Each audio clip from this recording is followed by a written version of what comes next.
flames. This right here is an embodied form of the violet ray spectrum.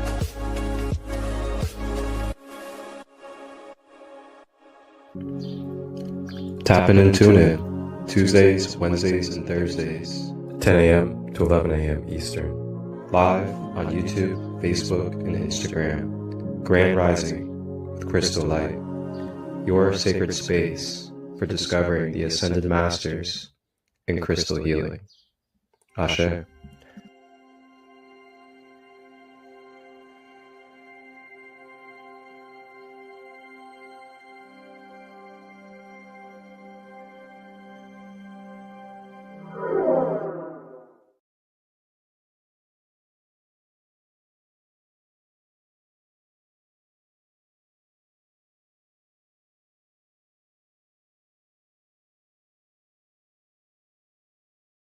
The media and the mechanisms for distributing information today are tools, and like most tools, if placed in the wrong hands, they can be used as weapons. One of these weapons is propaganda. So we should take a close look at how powerful it can be and how hard it is at times to detect with an untrained eye. In 1928, a man named Edward Bernays, who was considered to be the father of public relations, published a book revealing his ingenious methods for shaping public opinion using the available media at the time: newspapers, magazines, black and white films, and radio.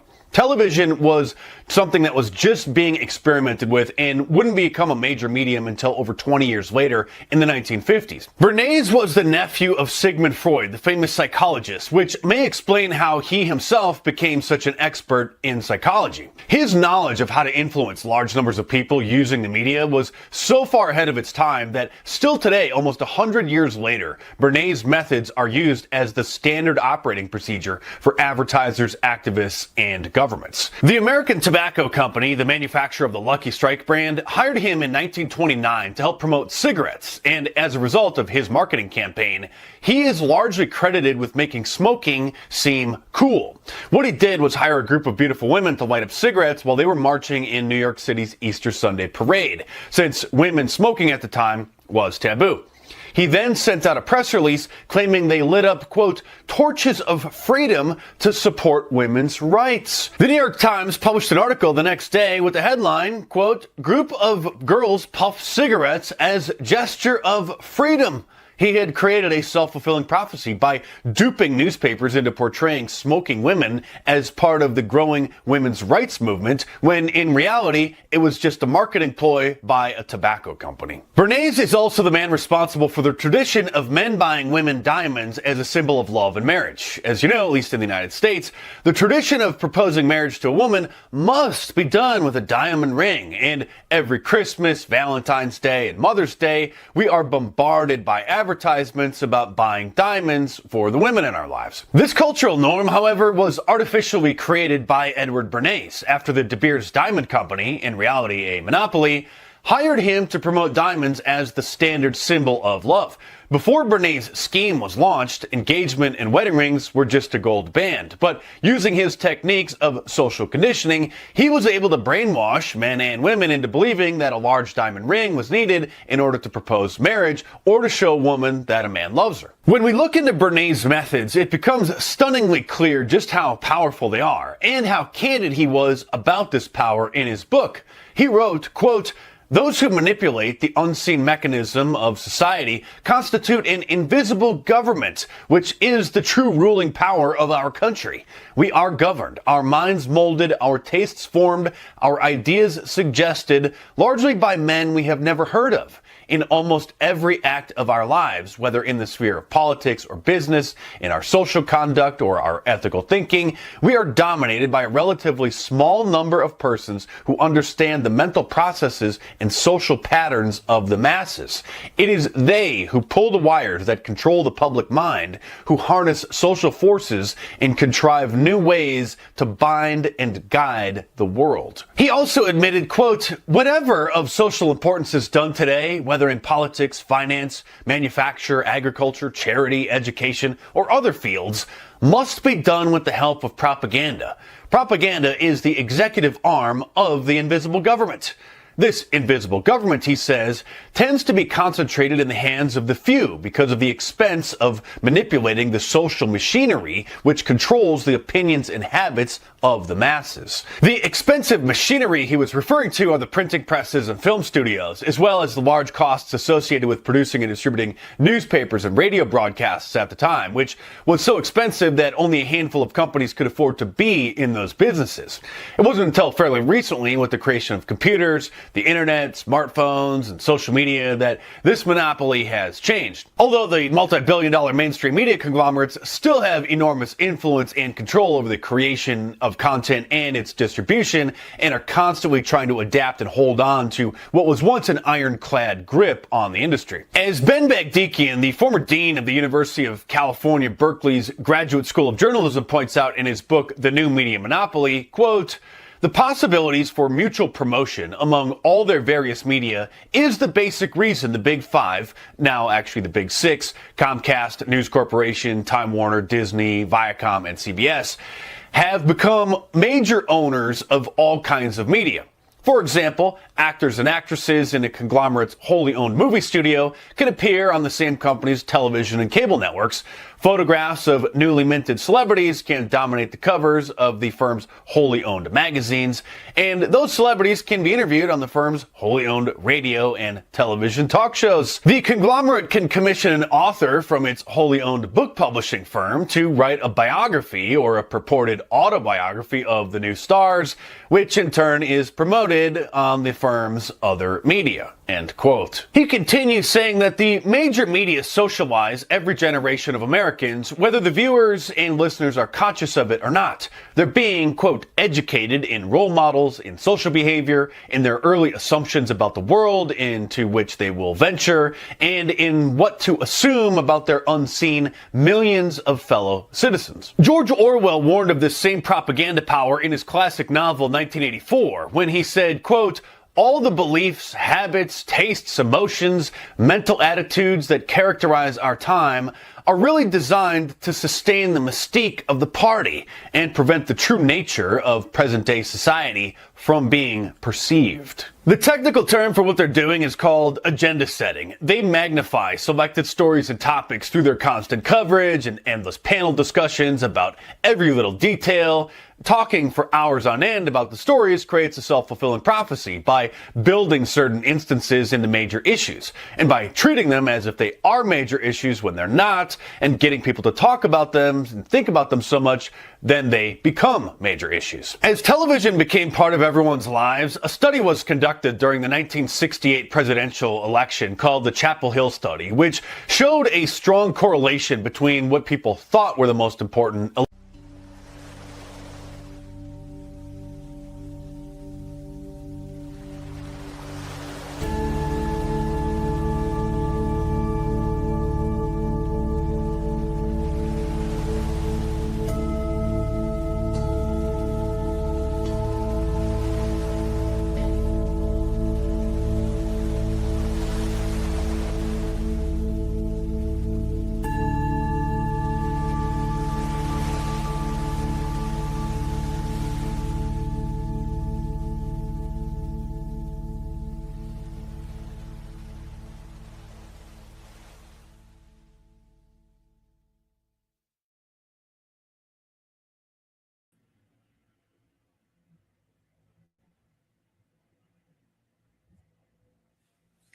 Grand rising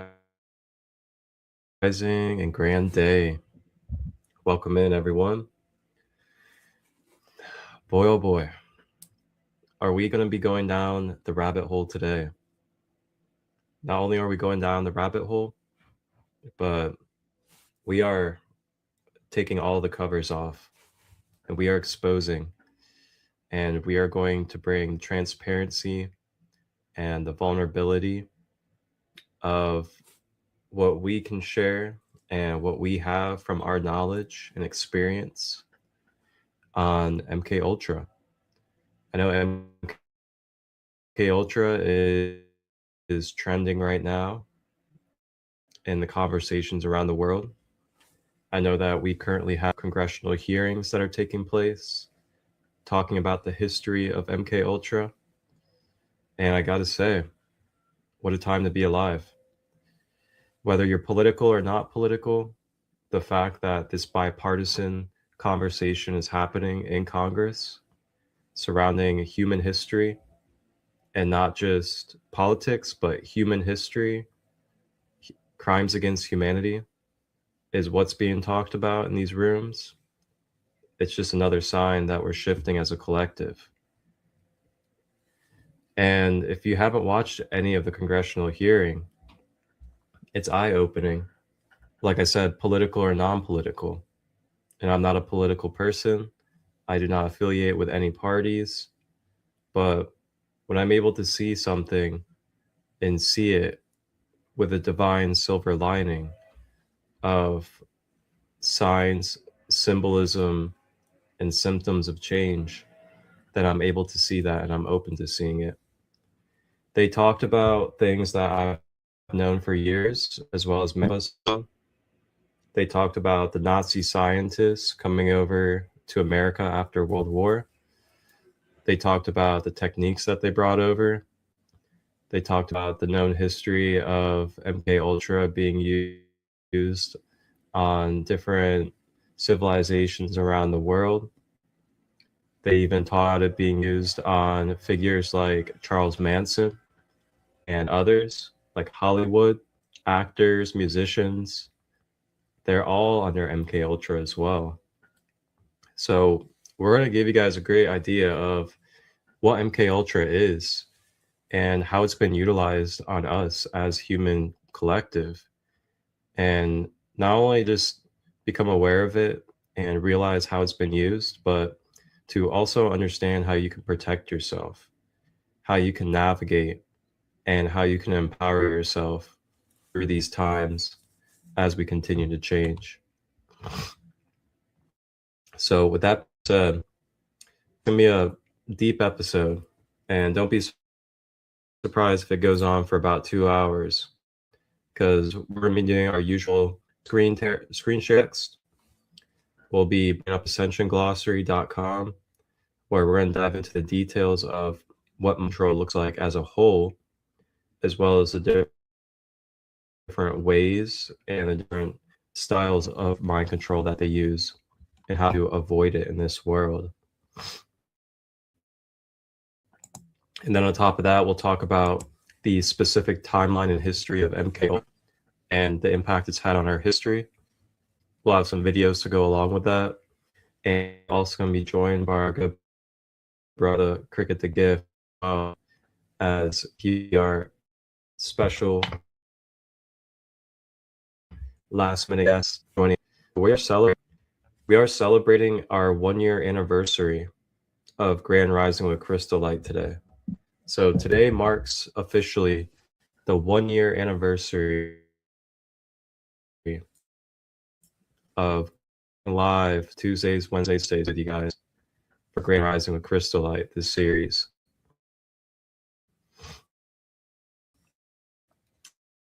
Gotta say, a beautiful series to Bifton's Time Matrix, the Ors, blue flame, the violet flame, the gold order. We talked about many different ascended masters and who they are. And then we've also talked about different star families and different aspects. Cricket says I'm lagging over here.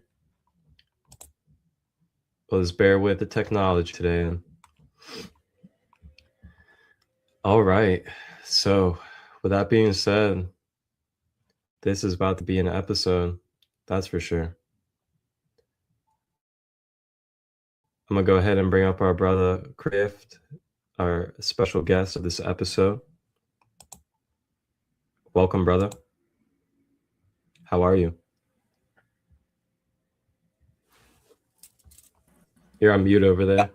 I think I was muted. Grand Rising, everybody. I'm doing pretty good over here. This is one of the topics that I'm really, really passionate about. I talk about it a lot in my music. So definitely want to come in and give my insights on this one.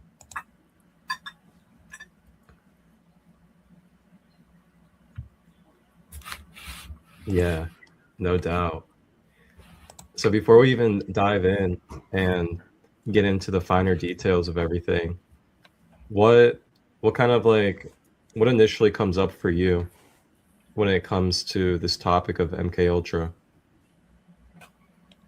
And so, with MK Ultra, like a lot of people think, um, of like back in the day, like back when they brought the scientists over. A lot of people think that like they ended it and all of that, like in the 70s, excuse me, 70s, 80s, things of that nature. But no, it's MK Ultra is still actively going on to this day, which is a lot of what a lot of people don't understand.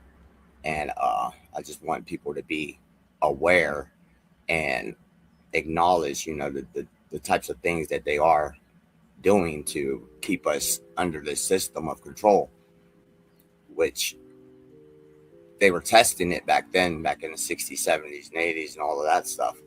But they pretty much got a good understanding of how it works now. And now it's so subtle that nobody even knows that it's going on.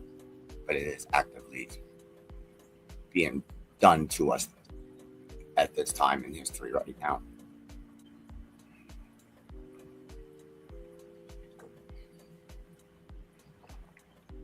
Absolutely. And it comes in many different varieties and ways. Like a really easy example to give people to see where that type of propaganda or mind control is taking place is um, dogmatic religions. So dogmatic religions, you hear in the news, oh well, they said that we needed to go to war with Iran because Jesus was coming back and we need to purify the earth. That was a literal news headline back at the beginning of that whole little Iran situation in the last year. Right. So stuff like that is the propaganda that they utilize through mind control to ignite and trigger and stimulate fight or flight reactions as well as trauma responses in our human psyches so that we just act off that reaction. We act off of that impulsive trigger. And this is how they get us to go into war. They stir up propaganda, they make false enemies, and then they get you so brainwashed into believing what they're telling you that now you are conditioned to believe, oh, they're all the enemy over there.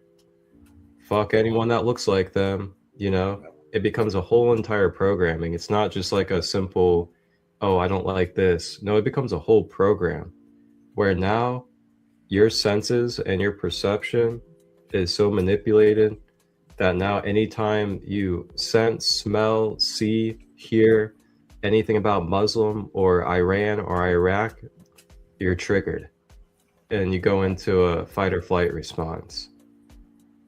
Yeah, That's how deep this propaganda gets. right. It's like a whole system that they have behind it. It's the divide and conquer tactic, to where they, okay, pit you against whoever it is that they can, white against black, a Democrat against Republican, Muslim versus Jew versus Christian, like any kind of way that they can figure out that bigger guys against smaller guys, bigger women against smaller, any kind of way that they can figure out to make you compete against each other, to cause hate in between each other. They are dividing you, and if you're divided, then it's more easier for them to control your thoughts and your actions and things. They're like, oh well, this person is like this, aren't you better than that person? And then you're like, oh well, I am better than that person. It's a whole thing. I remember one of the things that made me actually like realize that MkUltra was like a real thing back when reality TV first kind of started. I moved out to Vegas and I was trying to get on a reality TV show because, I'm thinking reality, these are real people that are just doing real things. No, those are all actors, and you have to have an acting portfolio, profile, and everything like that. You have to be a certain type of archetype in order for them to put you on there, because if they can't control you or your actions, then they're not going to allow you on that show. And that's even what reality TV, and reality TV is not actual real people. Well, I mean, real people, I mean, like, they're still actors. Like, I don't mean, like, obviously they're real people, but you know what I mean? You understand what I'm saying. Yeah, it's actually a great example of reality TV shows, especially because I was big when I was a teenager growing up. And just like you were saying, you know, they basically use these figures and they use these celebrities as kind of like what we call industry plants.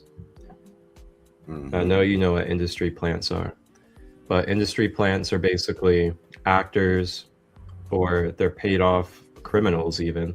Like, there'll be people that are in prison for a long time that they'll go scoop up out of prison, and then they'll become a paid actor and use them in their music agenda. But yeah, you can tell that the reality TV shows are kind of like planted and staged, because most of the time what they're promoting is negative energy behaviors, if you want to say. And that's like, you know, just developing toxic relationships, you know, not understanding how to have a respectful relationship and, you know, actually build a relationship with someone, but to ultimately just live that bachelorette life where you create no deep relationship, everything is shallow, you're just transmitting energy, you're exchanging energies, and it creates a broken system, and it gives us really, really poor habits and really poor programming to follow and to idolize when it comes to having relationships in this world. Dina said COVID was a perfect example for population control. Absolutely. Great example of MkUltra. Definitely. They use COVID not only to unalive millions of people, but they also used it as a tactic to shut down cities because of the tunnel systems that they have going under the cities. And that's a whole nother topic that we could get into about what they're doing with the kids. I have a song out called Save the Children right now, and it tells you all about it if you want to hear about that.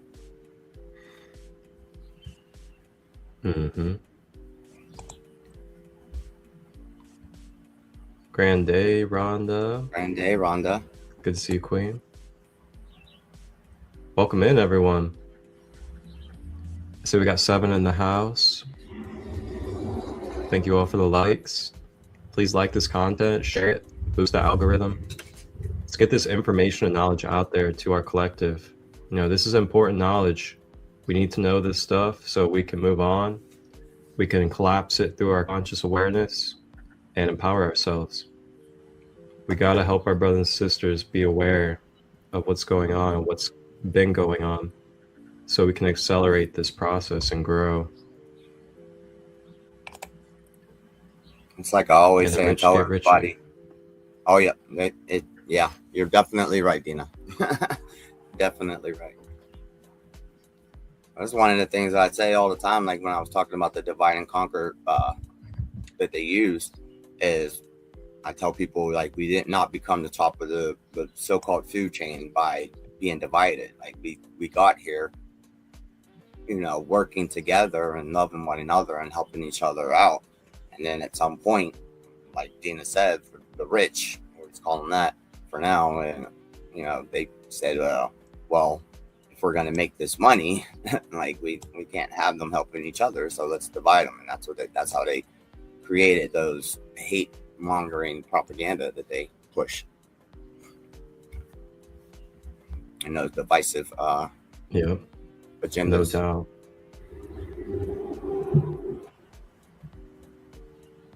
It's very intentional, guys. This is not by accident. None of this is by accident, especially about what we're about to expose to you throughout this episode. So keep that in mind as we're going through this. You know, it's all good to think in a positive and to make believe that everyone has the same intentions as us and that everyone wants the best for us. But in this third dimension, where there is extreme duality, we are subject to all of the polarities to be experienced. So that means there are beings that have nothing but purity and peace, but then there's beings that have nothing but anger, control, and greed.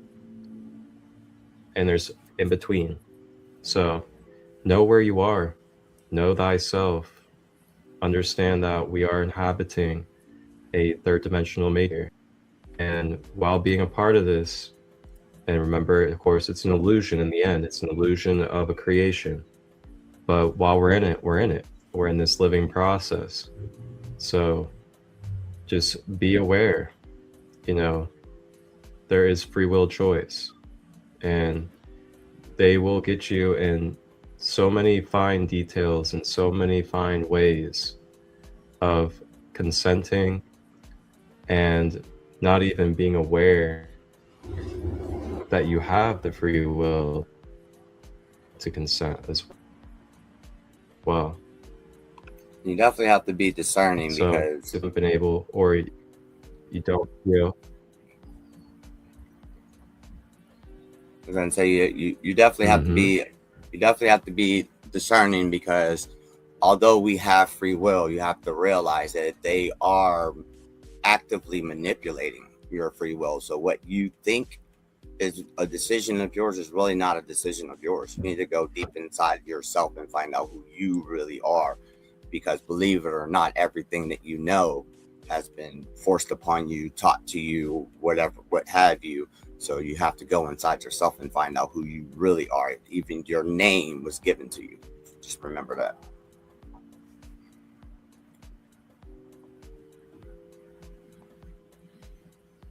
Oh boy. Even to the level where they make us believe that, you know, we have to go to school, we have to go to work, we have to do all these things. And if we don't do it, then we're just a useless human and that we're not productive for society. When really you can just create your own way. We can create our own way in the moment and just continue on from the moment. And that's the real power. It's being present and knowing that you can make a choice and then keep on making choices from that moment. And you don't have to listen to the outside world or be influenced by it. So, yeah, it looks like our sister Phoenix is about to join us.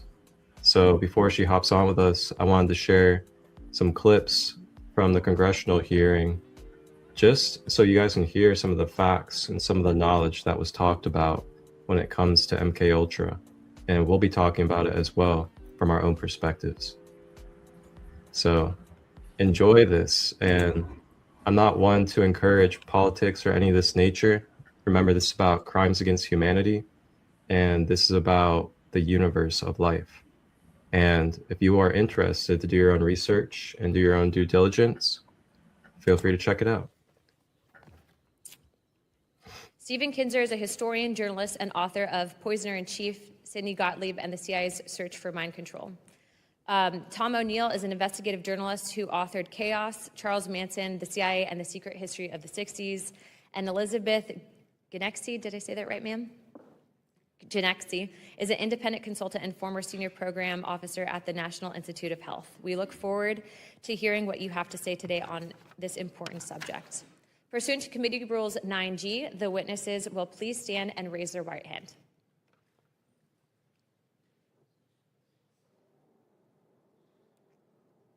Do you solemnly swear or affirm that the testimony that you're about to give is the truth, the whole truth, and nothing but the truth, so help you God? Let the record show that the witnesses answered in the affirmative. Thank you. You may now take your seat.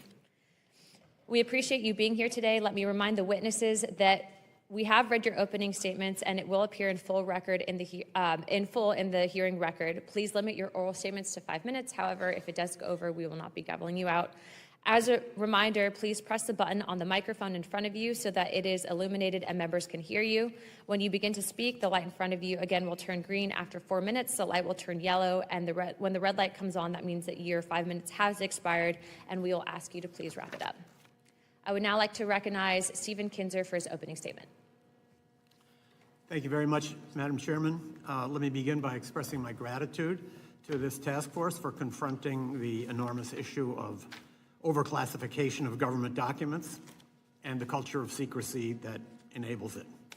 I'm especially gratified by your interest in MkUltra, the project the CIA carried out through the 1950s in an attempt to find the secret of mind control. MkUltra was one of the most secret government programs in American history. The chemist who directed it, Sidney Gottlieb, lived in total anonymity. My book, Poisoner in Chief, may be the most complete account of MkUltra that exists in public, but I'm painfully aware that I have discovered only a small portion of what MkUltra was and what Sidney Gottlieb did. In 1951, the CIA hired Gottlieb and directed him to launch what became MkUltra. Gottlieb believed that in order to find a way to implant a new mind into someone's brain, you first had to find a way to destroy the mind that was in there already. In its search for ways to destroy a human mind and body, MkUltra conducted the most extreme experiments on human beings that have ever been carried out by a U.S. government agency. By any standard, they qualify as medical torture. These experiments took place in prisons, clinics, and safe houses in the United States, in Europe, in Asia, and even in Latin America. Officers of MkUltra were authorized to travel to foreign countries, preferably those under formal or informal U.S. occupation, and ask the local CIA station to provide them with expendables, human beings who would not be missed if they disappeared. Gottlieb had what amounted to a license to kill issued by the U.S. government. Neither the number of MkUltra victims nor the number of those who were experimented to death is known. Gottlieb, as a result of this license to kill, might have been the most powerful unknown American of the 20th century. Some information about MkUltra spilled out during the 1970s, but senior CIA officers had intentionally let Gottlieb operate without supervision, so they were able to claim that they knew nothing about his excesses. This was a way for the CIA to deny its institutional role in MkUltra and to portray it misleadingly as the product of one man's sadism or excessive zeal. Investigating MkUltra is challenging because when Gottlieb and his mentor Richard Helms left the CIA in 1973, they illegally ordered that its records be destroyed. Soon afterwards, under DCI Stansfield Turner, a CIA analyst, as you pointed out, Madam Chairman, discovered a cache of MkUltra documents hidden among financial records. Turner credited that analyst with doing a very diligent job of Sherlock Holmesing. That same diligence, I believe, could bring results today. One of the great mysteries of MkUltra has to do with the death in 1953 of an MkUltra scientist, Frank Olson, who had announced his intention to quit the project. His plunge from a New York hotel room was described in the press as the suicide of an Army scientist. He was not an Army scientist. He worked for the CIA, and evidence suggests that his death may not have been a suicide. So there could be hidden documents that could illuminate this case. I would also point out that in addition to searching for unknown documents, this committee could do a tremendous service by simply asking for the end of redactions on the documents that we now have. There are reams of documents about MkUltra that have heavy sections redacted. In the 1970s, this was justified by the argument that it had only been 20 years since these terrible things had happened and revealing details might affect national security. Now 70 years have passed. that argument can no longer be valid. So I would urge this committee to try to fill out all the blank spaces in the documents that we have, because we know that is there. This task force could also consider trying to determine whether some new incarnation of MkUltra exists today. When the main phase of MkUltra drew to a close in the early 1960s, Sidney Gottlieb concluded that it had failed. That in fact, there is no such thing as mind control.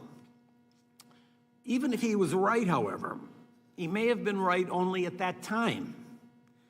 In the many decades since then, there have been enormous advances in cyber technology, in artificial intelligence, in neuroscience. Covert agencies may have access now to tools for mind control that Sidney Gottlieb could not even have imagined. It may well have been true in 1963 that mind control is a myth, but whether it's still true is uncertain. And that question of whether mind control might now be possible under our new circumstances is something that has presumably occurred to scientists who work for secret services, including our own. This task force has a chance to connect the past to the future. A renewed effort to find MkUltra documents from the 1950s and to fill out the redactions of those that have been released might shed new light on how the CIA operated during that period. It could also inform a new inquiry into whether any mind control projects are now underway inside the US security apparatus. That might help prevent the emergence of a 21st century MkUltra that could be even more destructive than the original. Thank you. Thank you very much, Dr. Kinzer. I now recognize Tom O'Neill.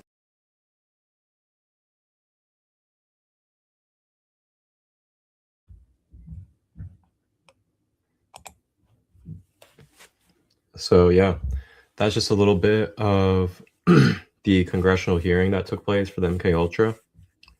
And as you can see, they talk a little bit about the timeline, some of the hidden facts, some of the known aspects of it as well. And MkUltra is something that is not too hidden. I mean, it's definitely known in our history. You think about Operation Paperclip from the CIA. Operation Paperclip was like the beginning to that.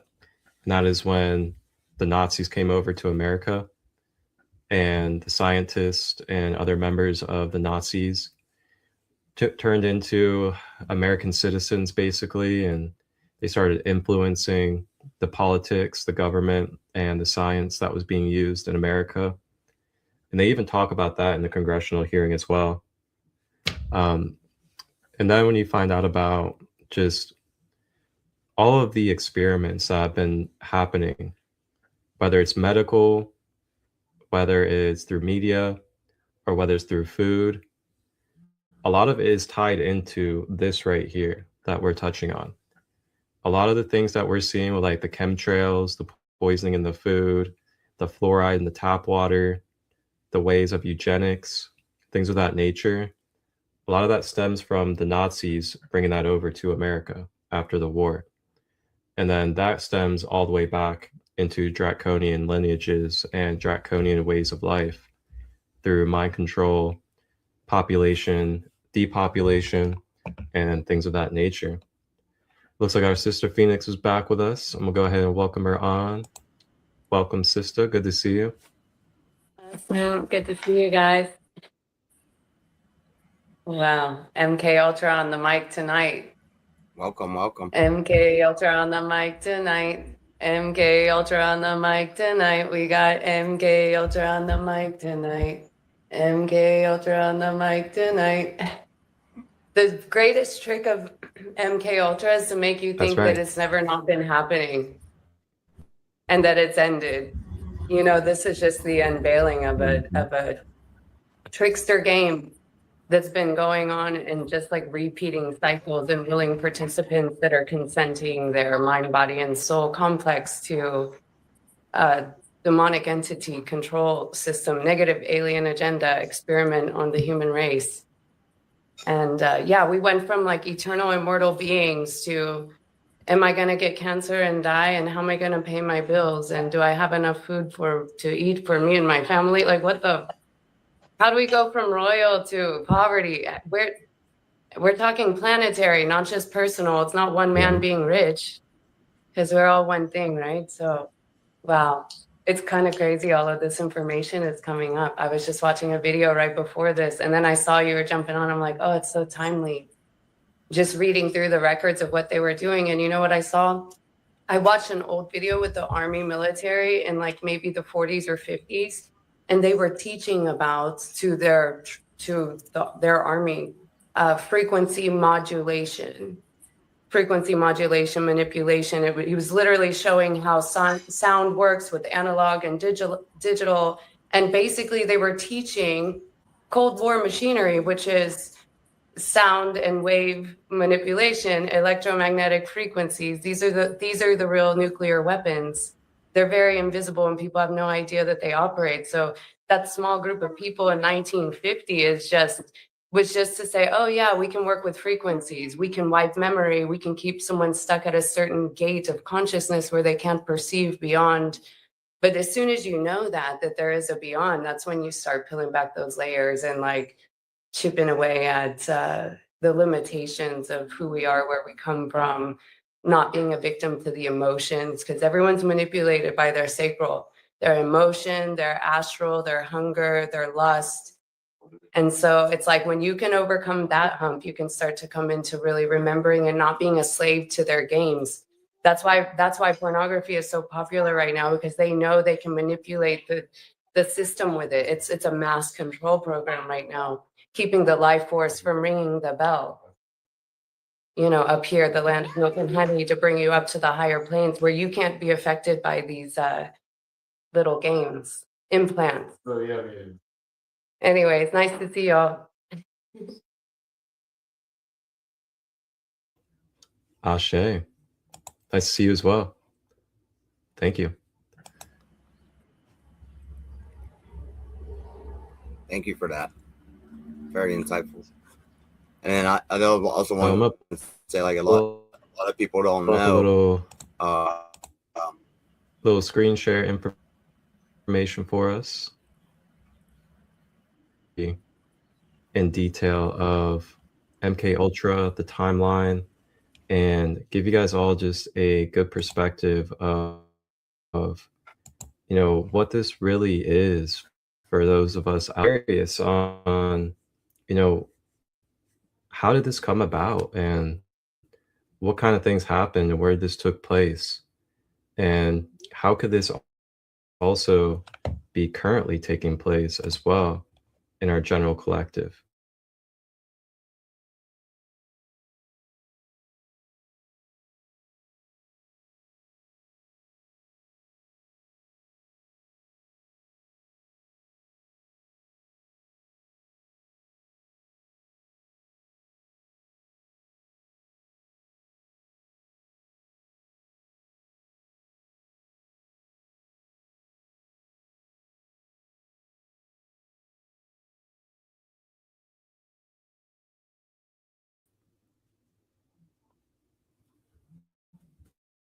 Uh-oh, they got me, guys.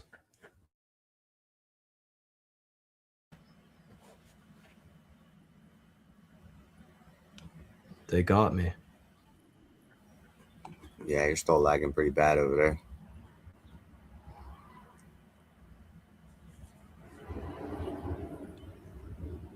Come on now. Come on now.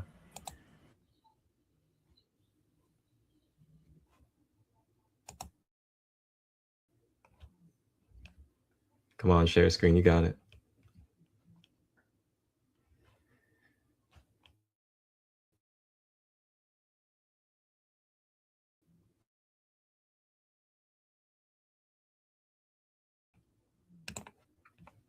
Here we go.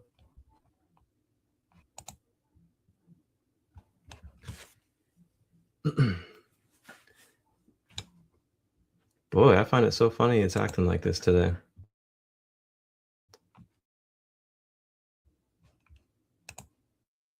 Maybe you were supposed to roll into what you were going to say, Cricket. It all cut out, like it all glitched at the same time.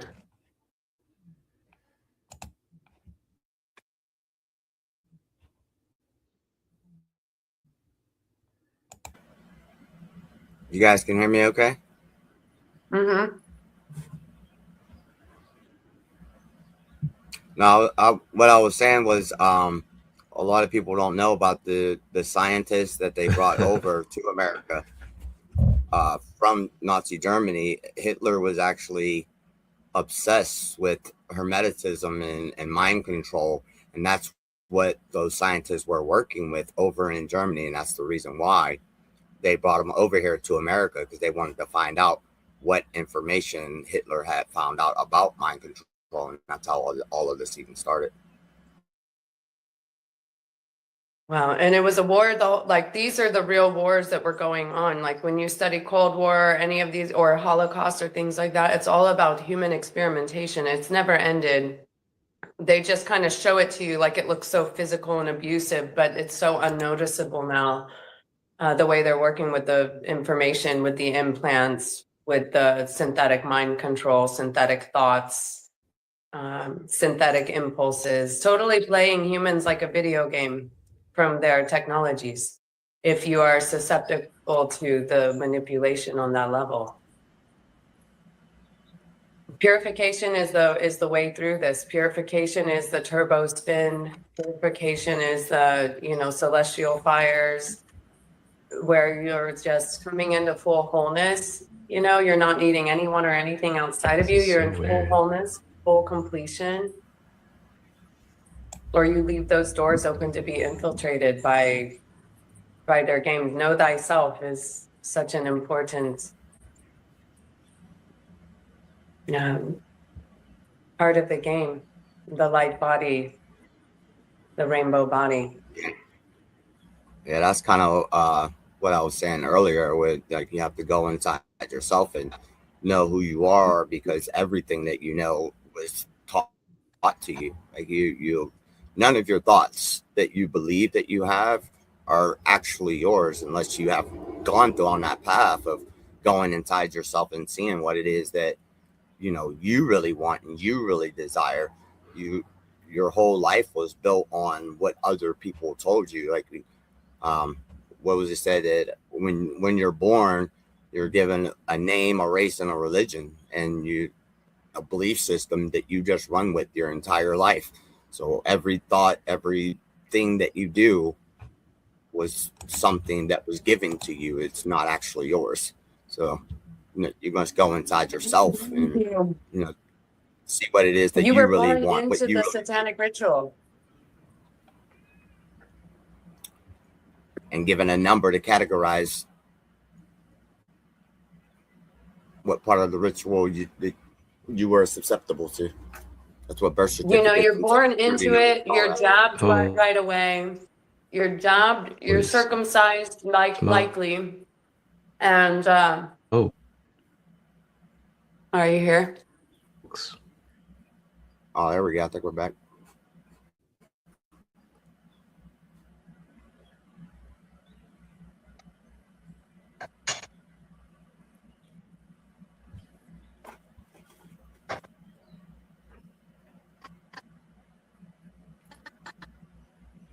Oh, we lost them again. Wow.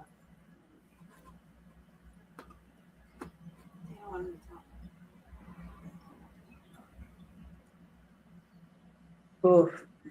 Yeah, healing the fracture of the soul. Because a lot of times with this MkUltra, what they did is they fractured your soul, and you might not even know it. So it's like putting back together the pieces of something like that have been shattered or separated. And a lot of this is by the way of implants. And it gets crazy to consider that this is the reality of what we're operating in, but it makes the most sense to me. And even if you could take this back to, I don't know if I ever say his name right, Gurdjieff, but he talks about the idea of this Kunda buffer. It's like an implant. It's like an organ at the base of people's spine that keeps their Kundalini from going up. It's like installed in the human, keeping them locked in that slavery level. Gee. Are you back?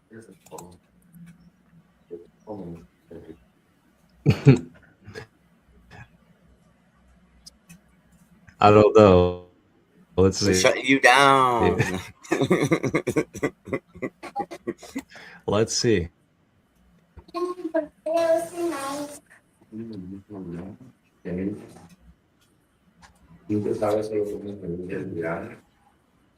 this is a little. This is interesting.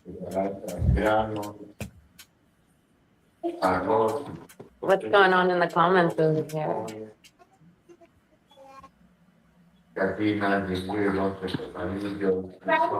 You know, that's the other thing about this MkUltra too, is all of these music festivals and all of this like big movement with psychedelics has been ordained, you know, and just like the growth in cannabis and it being more legalized and available, it's like there's a ability to control what's working through these technologies.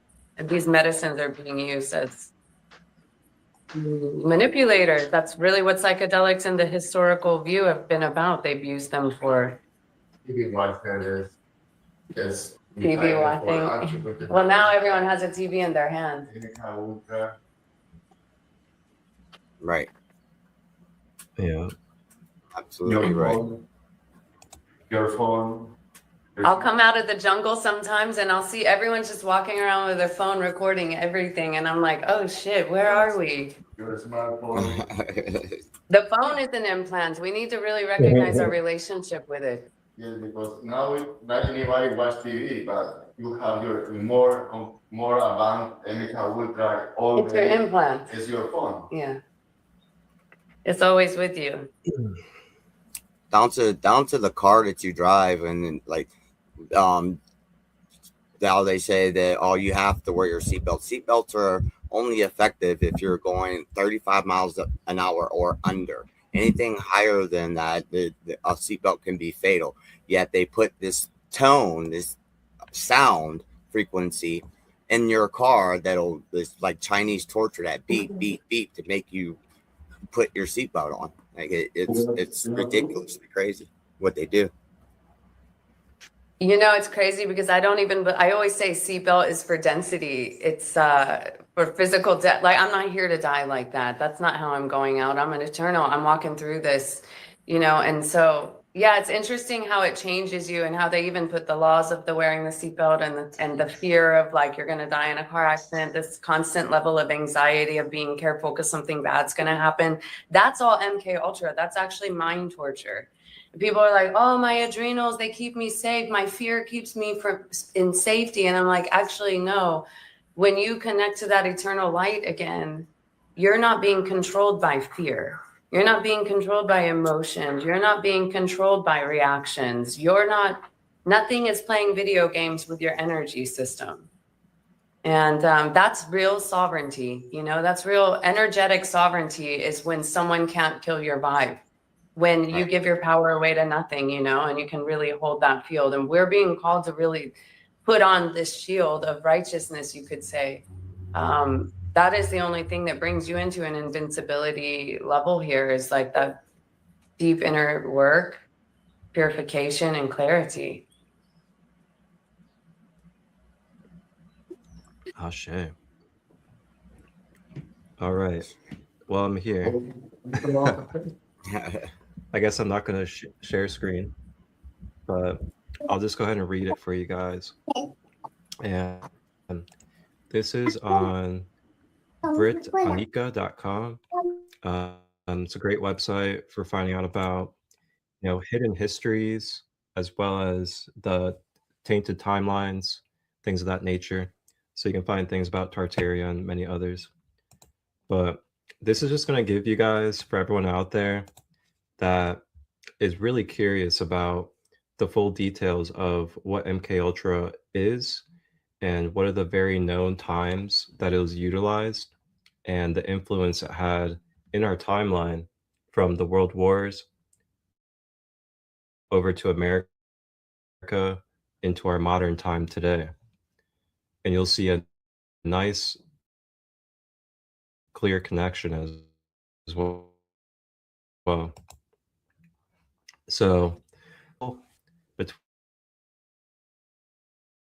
between 1953 and 64 originally, the CIA conducted experiments using high doses of LSD and other drugs, hypnosis, electroshock, and sensory deprivation on subjects who often had no idea that they were part of a covert test.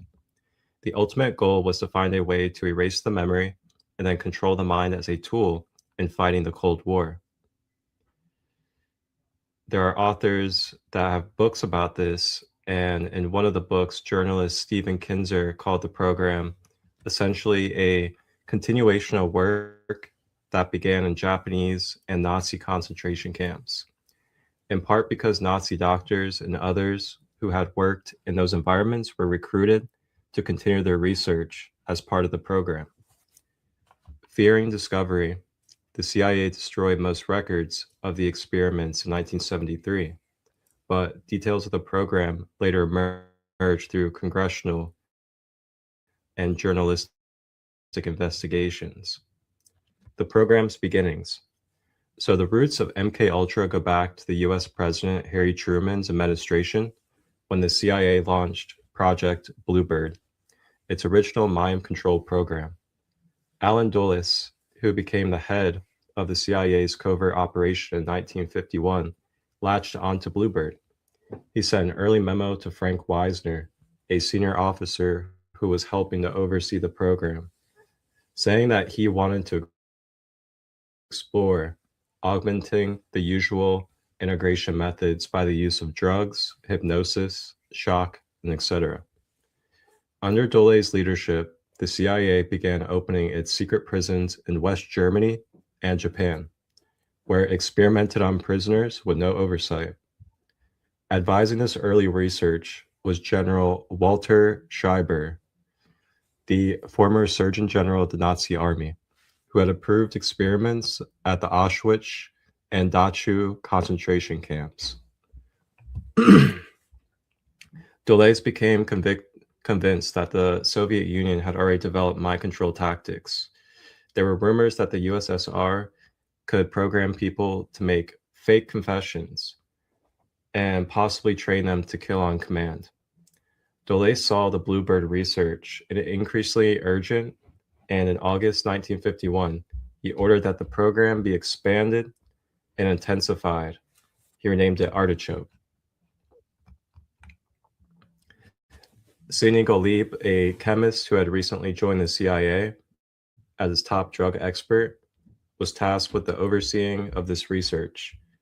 Gottlieb and his colleagues set about finding a drug that would act as a truth serum in investigations and would make it possible to reprogram people and then wipe their memories clear. Experimenting with LSD. Gottlieb learned that cocaine, heroin, and mescaline had failed in prior government experiments, so he turned to LSD. So note that in your mind there. Note that they mentioned here that there has been failed government experience before that with cocaine, heroin, and mescaline. So just note that in your journey. So 1953, he arranged from the CIA to spend $240,000 to buy the world's entire supply of the drug. The agency later arranged for pharmaceutical giant Eli Lilly and Company to replicate the formula, so it had an endless supply. Gottlieb distributed LSD to hospitals, clinics, and other institutions, asking them to give it to patients and see how they reacted. He did this through fake foundations. So many institutions carry out these experiments, and they never knew they were doing the work of the CIA. So that's another thing too, is cognitive infiltration. So they really love to infiltrate organizations. They like to masquerade as a helping foundation or a helping charity, things of that nature. But then behind closed doors, they're involved in these kind of practices. Just things to look for with your discernment when interacting with contracts, giving your consent to institutions, and things of that nature. So some of those who participated in the experiments amounted to a who's who of the 50s and 60s counterculture movements, including author Ken Kesey, poet Allen Ginsberg. It was also used heavily on prisoners, mentally ill people, and people experiencing addiction, people who could not fight back. In April 1953, the mind control program was expanded and intensified once again. It was given the name MkUltra, reflecting what Dulles called its ultra-sensitive nature. So in 1957, Whitey Bulger was incarcerated at the Atlanta Federal Penitentiary after being convicted of truck hijacking and armed robbery. Bulger would go on to become known as the leading organized crime boss in Boston, but in the late 1950s, he agreed to participate in an experiment that he was told was intended to cure schizophrenia. In exchange for participating, he and other incarcerated people would receive time off their sentences. As part of the experiment, the subjects were given LSD almost daily for 15 months. The program expanded over the next decade and came to include 149 sub-projects. At least 80 institutes, 44 universities were involved in some capacity. So note that as well. Note that all of these institutions and all of these places that supported this, that are still standing today, are tied to that history and are still around. And they're, who knows what they're doing at this point.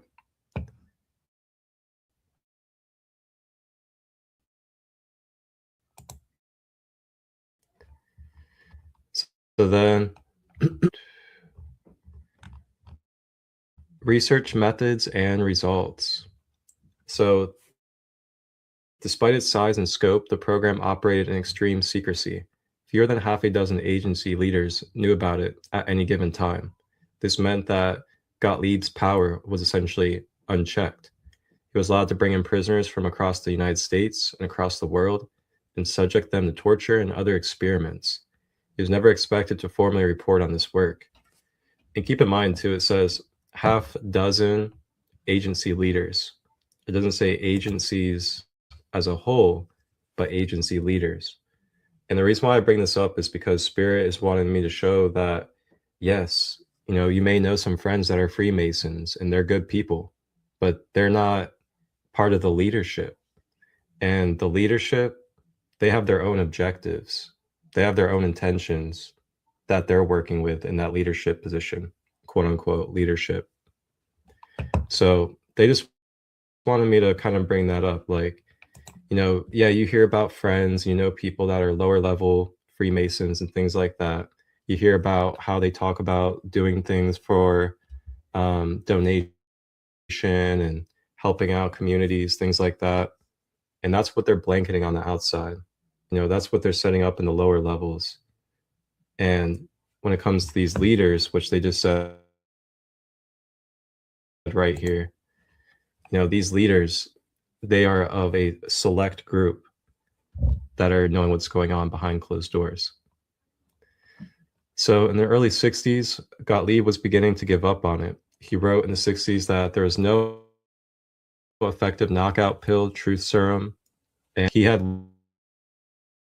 learned that through drugs, electroshock, and sensory deprivation and other abuse, it was possible to destroy a human mind, but not to open the wiped away mind to control by an outsider. The program wound down in 1963 and 64 and was replaced with a tamer project called MK Search. So you don't really talk about this, how it turned into MK Search. Destroying the evidence, 9 years later, most records of the program were destroyed. In late 1972, US President Richard Nixon told Richard Helms, the CIA director, that he would be replaced after the upcoming inauguration. Before Helms left office, he summoned Gottlieb for a meeting. They agreed that the MKUltra files would be purged to avoid public outrage and likely to ensure that no one would be prosecuted. The chief of the CIA records bank balked at Helm's order to destroy the documents, so Ghalib drove to the facility in person. Ultimately, 7 boxes of MKUltra progress reports were shredded. Other files dealing with the program were later discovered, revealed the existence of MKUltra in 1974 in the New York Times story. 3 government investigations followed, but they were hampered by the destruction of the documents. No researchers were ever federally investigated. And that's a cycle. There ain't nothing new there. So, let me see. It talks about this being involved in Korea and Vietnam.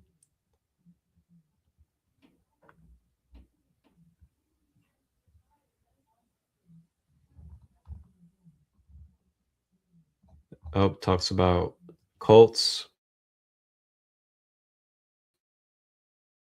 So religious cults for recruiting people when it comes to religious.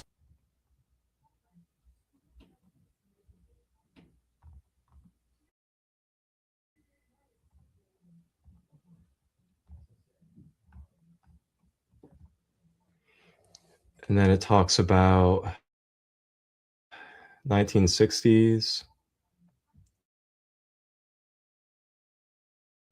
when the hippie movement began, of the LSD being used through the CIA to help break up the movement. And then it also talks about the use of the LSD in ways that counterbalance of how that medicine can be used.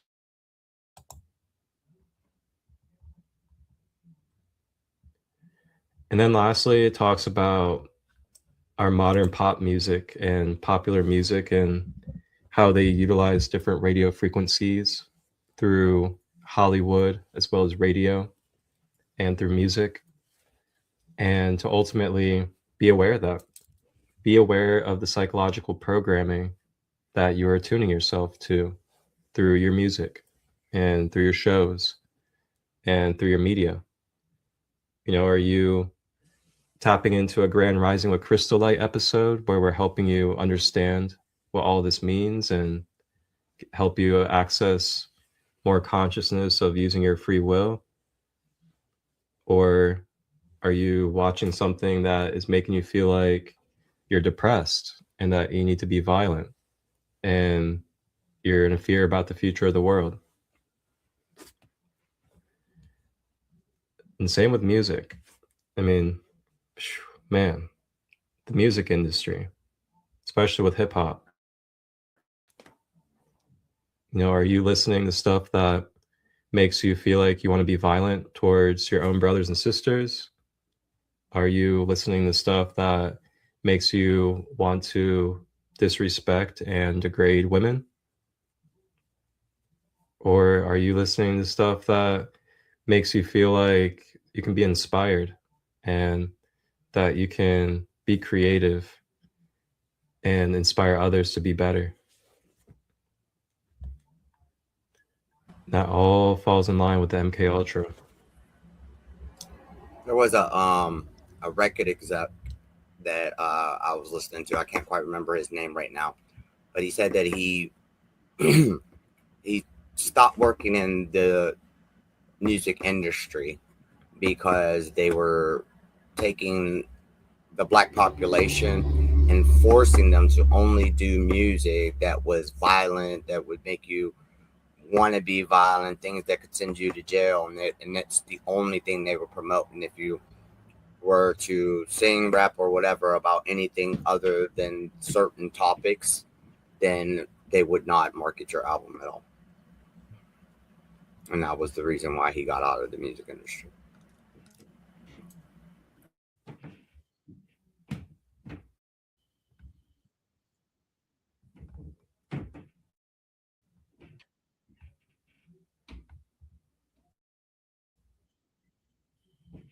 Yeah, you can really see the evolution of human behavior through music mind controlling. You can see it. Like, I can think of the type of music I was listening to in the 80s. I always loved the beat. And I always loved that type of music. And then until I had my near death, and then I started listening like ASAP Rocky. No, I couldn't go there ever again, you know, but that's where I used to go. And then it was like, ooh, I can feel a whole level of demon in there. I had no idea. And it's like, oh, you like the beat, you like the beat. And then, yeah, you just don't, it gets you wrapped up in something, right? Like, I'm definitely more in a focus, like, bring me up here. Bring me up here, bring me in the flow, bring me in the heart, bring me in the higher planes of existence. And I'm feeling it. I'm feeling the freedom of expression coming out more in the conscious movement. It's beautiful to see it evolve again. That just makes me think about what you just said there. It just makes me think about over since I would say like 2010s, like up, like anything. Well, not everything, but the majority of the mainstream hip hop and things like that. If you ask somebody what it was that they liked about the song, it's always the beat. It's always the beat. It's never the lyrics anymore. It's always the beat. You know what I mean? And then what do? They control you with sound, vibration, and frequency. So why do you think it's only the beat that you like, and it's only the beat that you listen to? It's because they're purposely putting that type of frequency or whatever it is. It's like if you don't like the beat to the song, but the lyrics are conscious or non-violent or anything like that, you notice they won't push it in mainstream. And then, like, I've studied psychology. I know I've studied marketing and everything like that. And I would say, like, one of the main reasons why I don't market myself as tough as I should or would is just the psychology behind it. Like, you literally have to manipulate people's minds in order to get them to want to listen to your, and I don't want to do that. I want people to listen for what the message is, not just because I made them think a certain way. And to me, that's my manipulation, and I don't feel comfortable doing it. Yeah, when we're shaping our character based on, like, no one had this much insecurity in their own self until all these dragon eye pixel mirrored machines come about, and all of a sudden you think 100,000 people are watching you and that you're playing a game for them, versus like, are you content in here? Are you feeling good with yourself? Are you inspired? Do you have vitality? And then it's like, let that be the thing. And then if you want to market and be out in the field, you're marketing vitality. It's happening naturally because everything works with resonance and synchronicity anyway. So you can see that subtle level of implanting going on. And a lot of people tell me, for example, with Instagram, a lot of women have admitted this to me, that it brought their self-esteem down so low, because there's like this idea of what a woman is and what beauty is and what it looks like. And it's not it actually. And so everyone's, measuring themselves by this artificial measurement. Yeah. And it's really playing with people's securities about themselves and their belief in themselves and inadequacies and the whole game.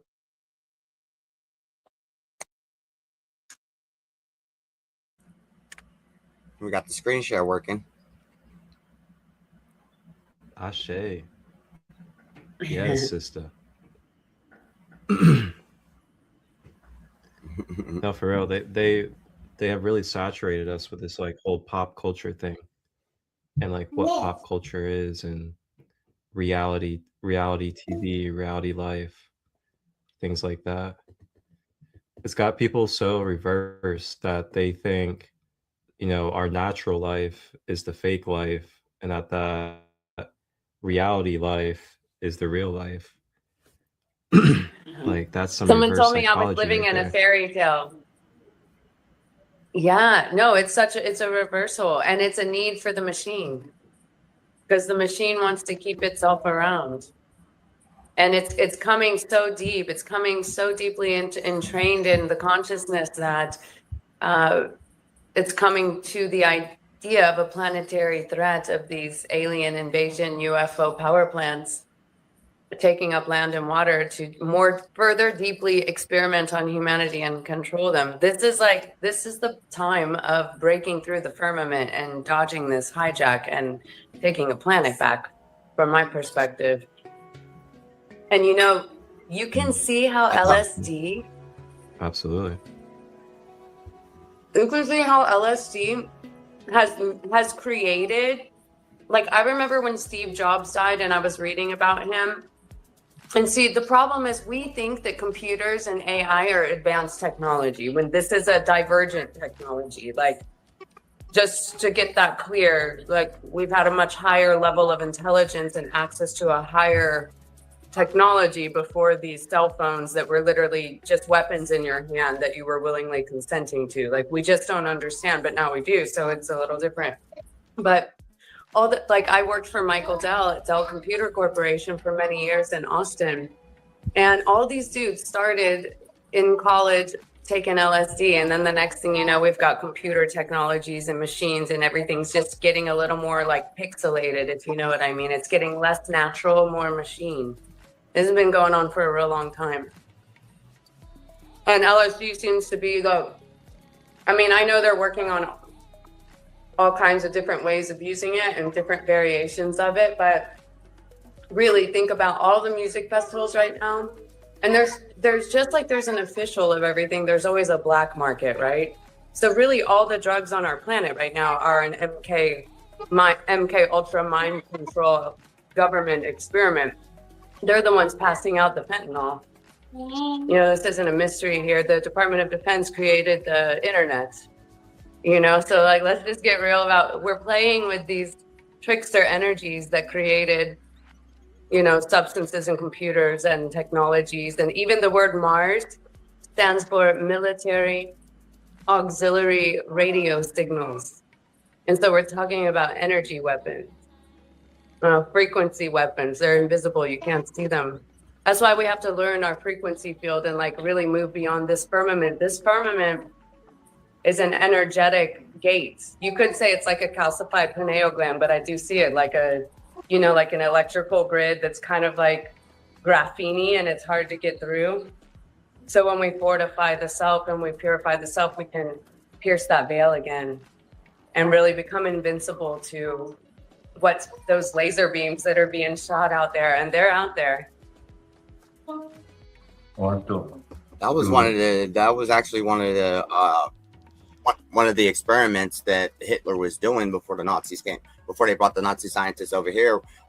He was learning about the pineal gland, and that if you were to calcify it using fluoride, then it makes people more susceptible to mind control because they don't have that access to their higher selves. And if you notice, it was back in like the 1950s and 60s, once the war was over, that they started putting the fluoride and everything like that in the water and pretty much everything, and in toothpaste, telling you needed to clean your teeth and everything like that. Now there's fluoride everywhere, but back in the 1960s, they said that it was something that could damage this portion of your brain that connected you to the higher source. Recommendation. If you want to talk, you can come in here so they can hear you. Eduardo wants to share something real quick. Everybody's in there. Well, yeah, we're with Marcus, So many Cricket. I don't know. Hello, everybody. Put it Thank you so out. much. Put it out. Hello. Hola. Hola. Thank you so much. No, it's only one This is the awakening. recommendation is to put attention in the material. The Stanley Kubrick. Stanley Kubrick is a film creator, and he always talking in her film very deep code about MkUltra systems programs from the Second World, Ludwig program, satanic ceremonies, elites in New York, and yes, a very highly recommended. Watch out her material and movies, or wherever you can find it from Stanley Kubrick. This is all. Stanley Kubrick. Yeah, check out Stanley He Kubrick. died. He died recently after this movie with was also eyes closed. Oh, The Eyes Wide Shut. Yes, He did that he movie. exposed about satanic orgies and his Yeah, so they say that they took his life after he was exposing about the also globally satanic ritual ceremony, sex party type of shit. yes, Odisea en el espacio. I don't know in English. It's like This stuff has been happening forever. fascinating movie. Talking about AI, mind control. These wild ass parties. Talking about liberation, but it's really slavery. Oh, interesting. He looks like Gerardo. July 26th. Wow. So his birthday is the day of the Galactic New Year because July 25th is always the day out of time. July 26th, 1928. Interesting. You know what else was coming up yesterday? I know a lot of you probably know about the orphan repopulation or Tartaria. And then normally after you learn about Tartaria, then the orphan repopulation comes. But this video popped up and it was like tracing back your orphan DNA lineage. And Eyes Wide Shut, Nicole Kidman, this is crazy stuff. And they give her daughter to the society or something like that. Yes.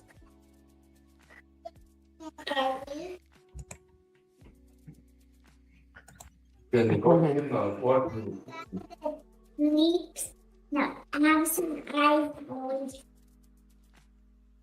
And he's sleeping and walking and yeah.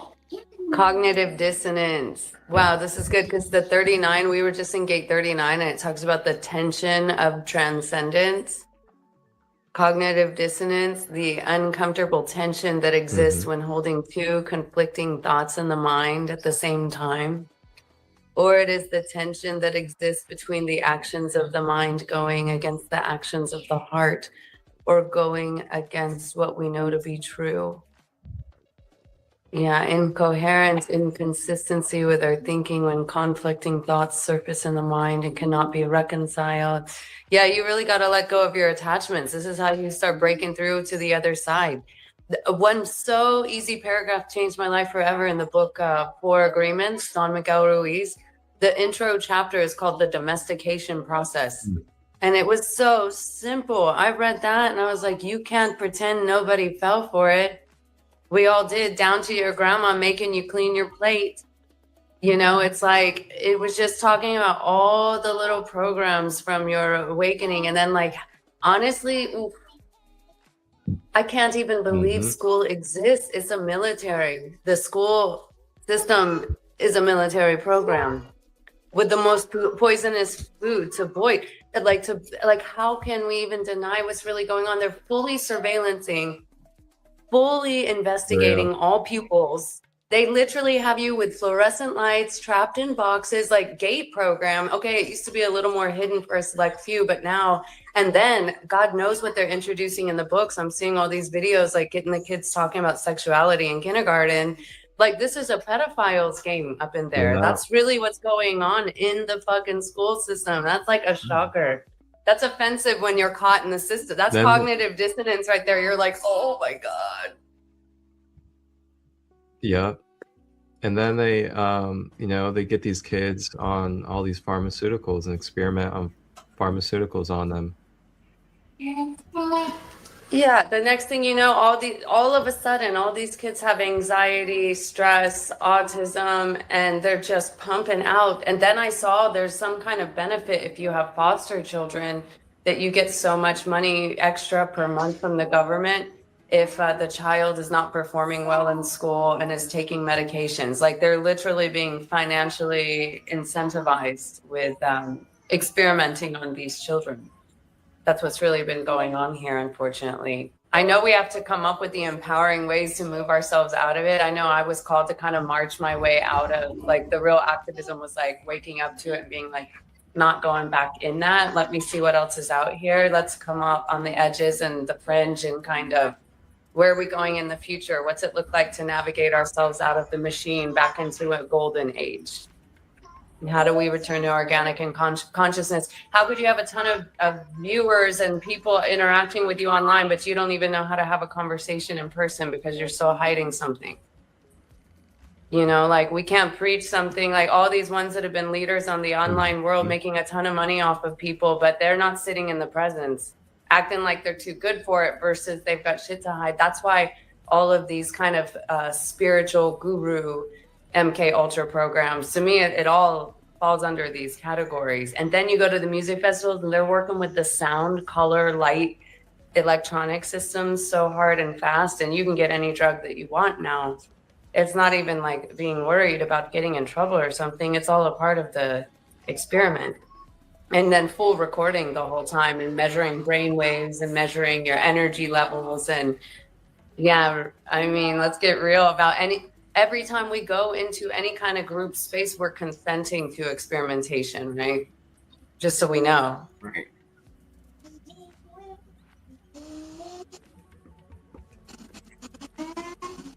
Yeah, I don't resonate with a lot of music festivals anymore, that's for sure.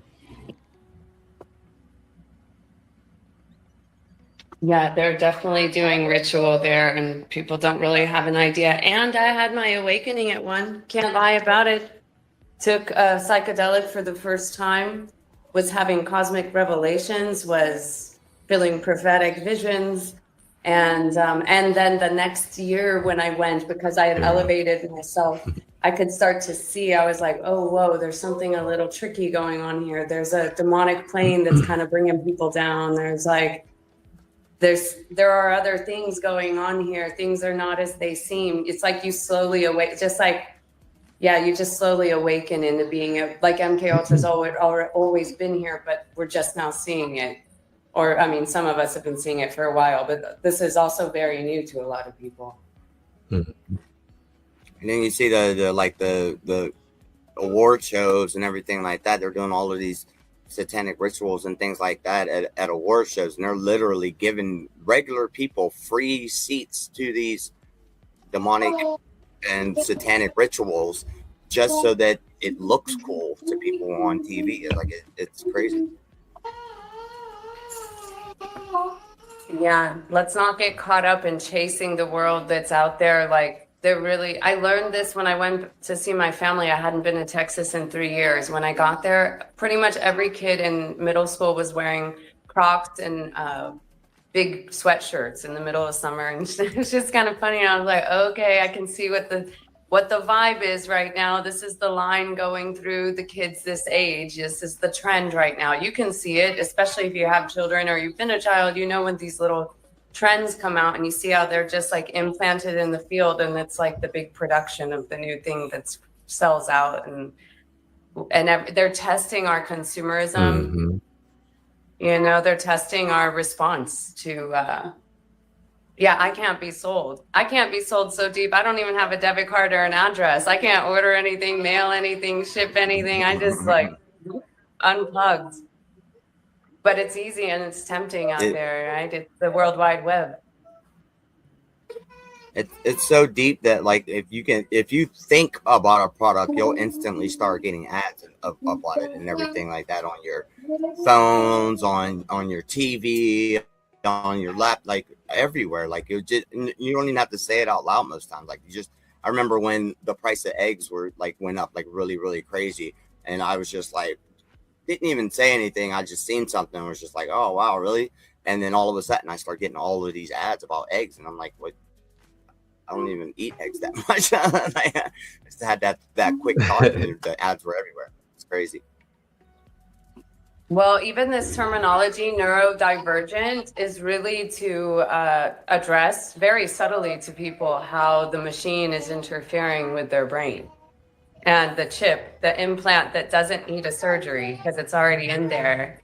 And we shouldn't deny that. So we really do have to get real with the awareness around the transhuman agenda, where we're going with that, what you feel about that, if you're going cyborg, if you're not, like, just like being aware of the shift that's happening in humanity. Even though I've been like hesitant to say something about this bifurcation process, because I believe we can bring everything back into the one, and it doesn't need to be like a split of an organic and an artificial. But some people are already writing it off like half the world's going robots and there's nothing you can do about it. And then we're kind of like setting up our camps and rebuilding, and not in reaction to a destruction, but a proactive, like, kind of know where this is going, gonna turn this thing around. And just, just as you can MK Ultra a dark agenda, you can MK Ultra technically a light agenda. Like, start talking about heaven on earth, start talking about the Garden of Eden, start talking about the light body, start talking about the rainbow light body, the rainbow diet, the purification, the rapture from the underworld, from the lower planes. Like, we just have to use new words, vocabularies, technologies. A lot of the ascension imagery and rainbow light body and Taurus field imagery is medicine, right? Because that turns on the field. You're like, oh wait, let me get out of all this black dark web, black and red dark webby black goo, and get myself back into those rainbow light colors and movement. Nothing's getting caught in my field, nothing's sticking to me. Yeah. And be in the world but not of it, be able to infiltrate the system and not be controlled by the system. But we shouldn't deny what it's doing to our children. And we shouldn't deny that the predators are right in their hands in their rooms with their doors closed at any given moment. And it might be a robot. It might not be the creepy old man around the corner. And it also might be that. And I think we need to be real about what's going on in technology and what it's doing to our children. So I know I'm being called to kind of march it forward in a less technological reality. But I know it takes time because we're all dependent on this grid. Oh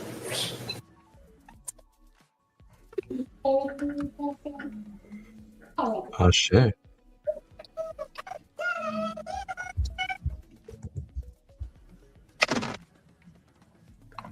All right.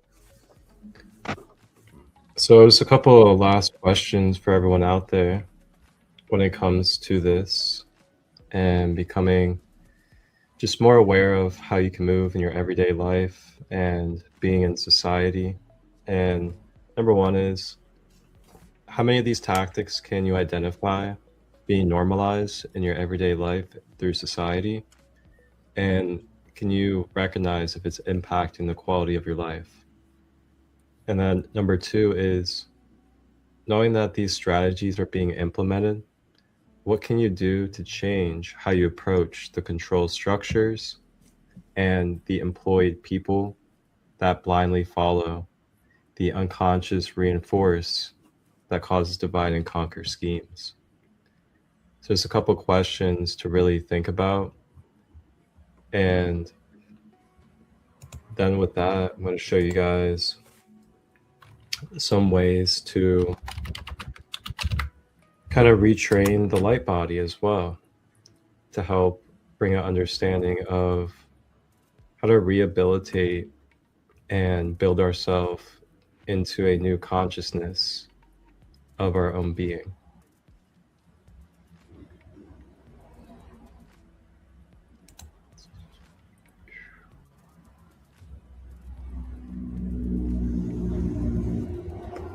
Okay, so the Ka spirit body. So this Ka spirit body, when you focus on this is going to be focusing on your plasma. And the plasma is basically the morphinogenic field that goes around and through your physical nature. And this morphinogenic field is like the template that allows the coding and the blueprint system to form and materialize into your avatar. So one way and one strategy for myself that I have found very beneficial when learning about this information and navigating in this world is to not just focus on the material or to focus on the physical world. So while knowing that, yes, these things could be happening and that these things could be taking place, there is still also beyond and more than the material or the physical world. So when coming into self-realization, self-awareness through the studies of the energy body or the light body, and when it comes to the energy centers the meridians, and our connection to the above and below and the within, I came across learning about the light body, or as they call it here, the Ka, spirit body. And as I began to go through practices of chakra balancing, as well as breath work, and going through conscious engagements of plant medicines like psilocybin, I was able to really start shifting a lot of the ways of my everyday habits.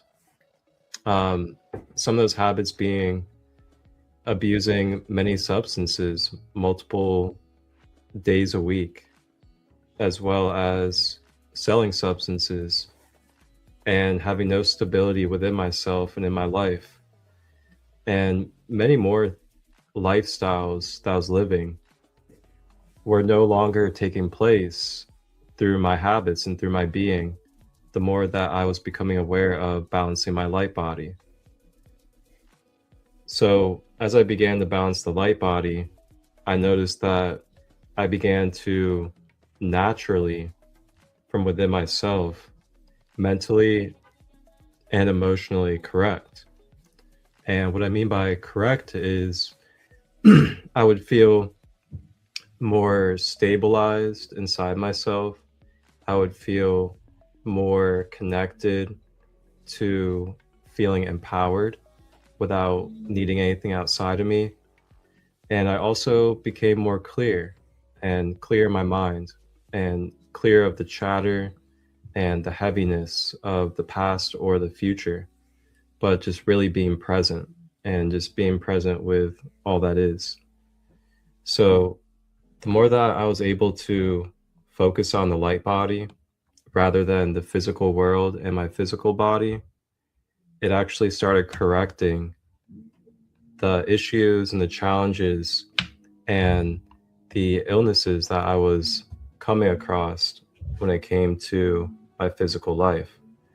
So when it came to being able to navigate through the awakening process of the ways of society and the world, one of the biggest keys for me was focusing on the light body and continuing to practice the strengthening and the fortifying of my energy field through chakra balancing, as well as yoga and nature, and having those conscious ceremonies with different plant medicines, including cacao as well. And if you guys have anything to share as well, I'd love to hear, what strategies and what type of ways have really helped you guys over the years when you were going through your stages of becoming aware and moving through your shifts. So, with me, I was into like TV and like all of that stuff a lot as a kid, and then I took like media classes and everything like that. And one of the things that I learned is that they have to tell you the truth, but how you perceive that truth that they tell you is where they use the manipulation tactics. So that they'll tell you the truth in something and then twist it to make it look like it's something bad or something demonic. Like take superhero movies and things like that. For example, let's just since we're talking about MkUltra, let's take Captain America: Civil War. They're literally sitting there telling you in that movie, how they use MkUltra to control the minds of soldiers and things of that nature. So when you look at like fantasy movies and things like that, if you reverse, because they're using reverse psychology. So if you reverse that psychology, you can get to the truth. And that's a lot of ways that I found out some of the truths, and then we're able to verify it, meeting with you guys and everything like that, is just reversing their reverse psychology on the truth. You know what I'm saying? So like you see like Superman flying around, and okay, so humans have the ability to levitate. That's literally flying right there. So things of that nature, like the Incredible Hulk, gamma radiation is what made him super strong and everything like that. There's literally a mental state called the gamma state that you can get in. It's like one of the higher states of consciousness. So if you just reverse the reverse psychology, it's kind of hard to explain, but that's how I was able to come into terms of what was going on.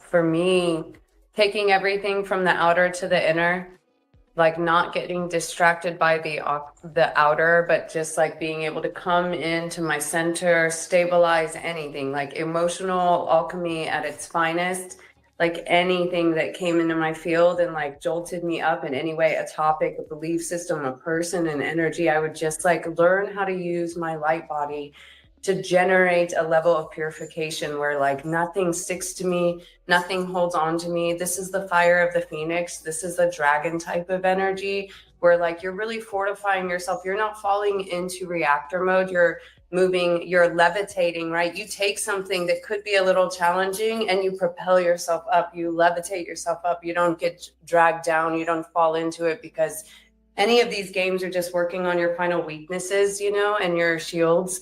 And so you're just utilizing any friction, any tension, any confrontation to like bring it inside and like keep your heart open and put on those angel wings, levitate up. You bring it up. Nothing can bring you down. This is how I started to experiment with energy fields, not take anything personal, basic 4 agreements to personal freedom. Like keep this really simple, right? I can get into belief systems about many things, guardians and galactic races. Yes? River wants to tell me something.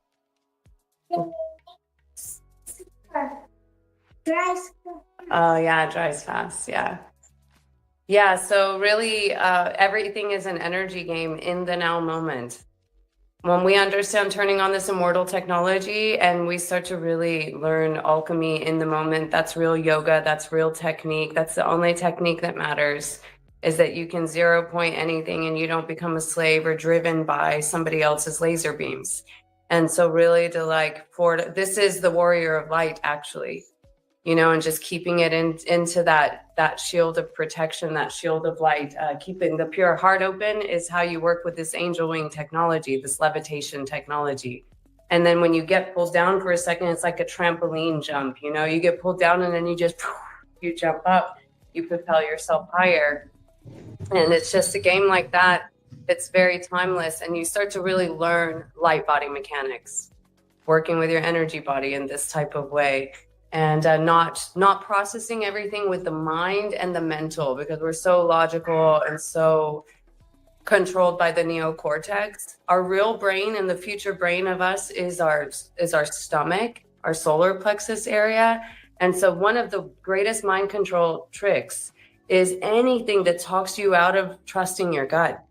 Anything. That's a mind control implant right there. When your body says full fuck no, don't like this, don't like that, don't agree, don't consent, but your mind is like blah, blah, blah, blah, blah, and it tries to justify keeping you from listening to that, that's an implant. That's a control mechanism. That's a real way in the now moment to start to realize like, oh my God, I'm overriding my truth. I'm overriding my body's intuition telling me don't do that with this mind, but you got it, and that is how we break through programming. So that's just one way to start to become a little more aware. And the other thing is the calendar. That's the biggest mind control program that there is, actually. The limitation of our understanding of time, being locked in time, being frozen in time, being pressured by time, working for time, forgetting that time is an illusion. It sounds crazy when you first say it, but then when you start to play with that game of bending time and space, I mean, it eventually warped me into a world of no time so that I could live to tell and speak of this place beyond time, which is a place we all know and have remembered. This is like Back to the Future type of stuff. This is understanding mental mind control constructs, and psychedelics does this. It does help you break through the construct of time. And from that field, you can, I do believe in the responsible, safe use of psychedelics, but I also believe you need to be aware of like where you're getting medicine from and who you're sitting with, because if they've got a dirty astral body, they'll pass their things on to you. And so sometimes, and we don't put people in a high position because they're called a shaman or a medicine person or anything like that. I gauge the truth of someone by how I feel in their presence. It doesn't matter their title that they've been appointed. It doesn't matter their accolades, nothing like that. We're not here to bow down or worship anyone, and we can read energy fields. And as we hold a pure energy field, right, then we can invite others to see and feel a pure energy field like that. And it invites them up without like, you know, any contempt, nature, or judgment or anything like that. But we are being called to fly and hold the wings high. That is the way that we levitate out of the gravity of these mental mind control programs, and liberate ourselves from being controlled in these types of technological ways, that we might not even realize how our emotional body is being played like a fiddle. And yeah. Anyways, thanks guys. It's so nice to be here with you all. I like what you said about not putting people on, like on a higher pedestal, like unless you feel like their energy body, because you can have somebody like they do that all the time with like celebrities and things like that. They put them on this high pedestal, so you're looking at them as like a mentor, but really they're being controlled under a negative agenda as well. So you have to be, like I was saying before, very discerning on like who you're around, like what you're doing, like who are you, like go inside yourself and find out who you are. Like you said, like your gut, like if your gut is telling you like no, but your brain and society is telling you, well, this is how it is, this is what you have to do, this is the way you're supposed to be performing, then you're being programmed at that point. Like it's all programmed. If it doesn't feel good in your gut, then it's probably not good, regardless of what it is that you were taught. Because remember, everything that you were taught was a program. Since the day that you were born.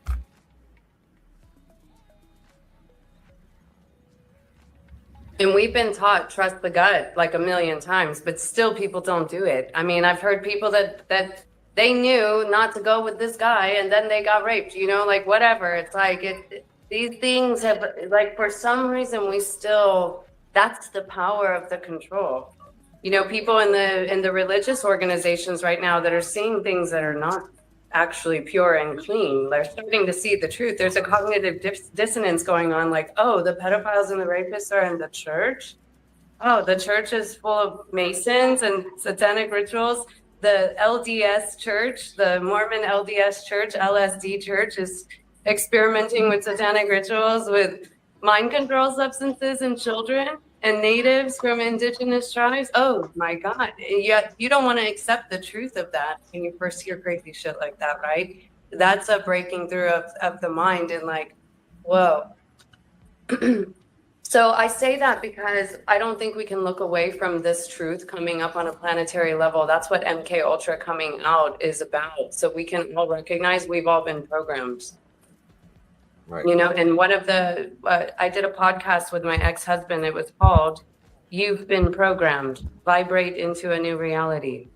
And that's what we were bringing in. We were talking about all the programs of the system and the mortgage and the bills and the healthcare and the corporate jobs and the marriage and all of the things. And then we were talking about like building the vibration, vibrating yourself out of these old constructs and structures. But it's uncomfortable, right?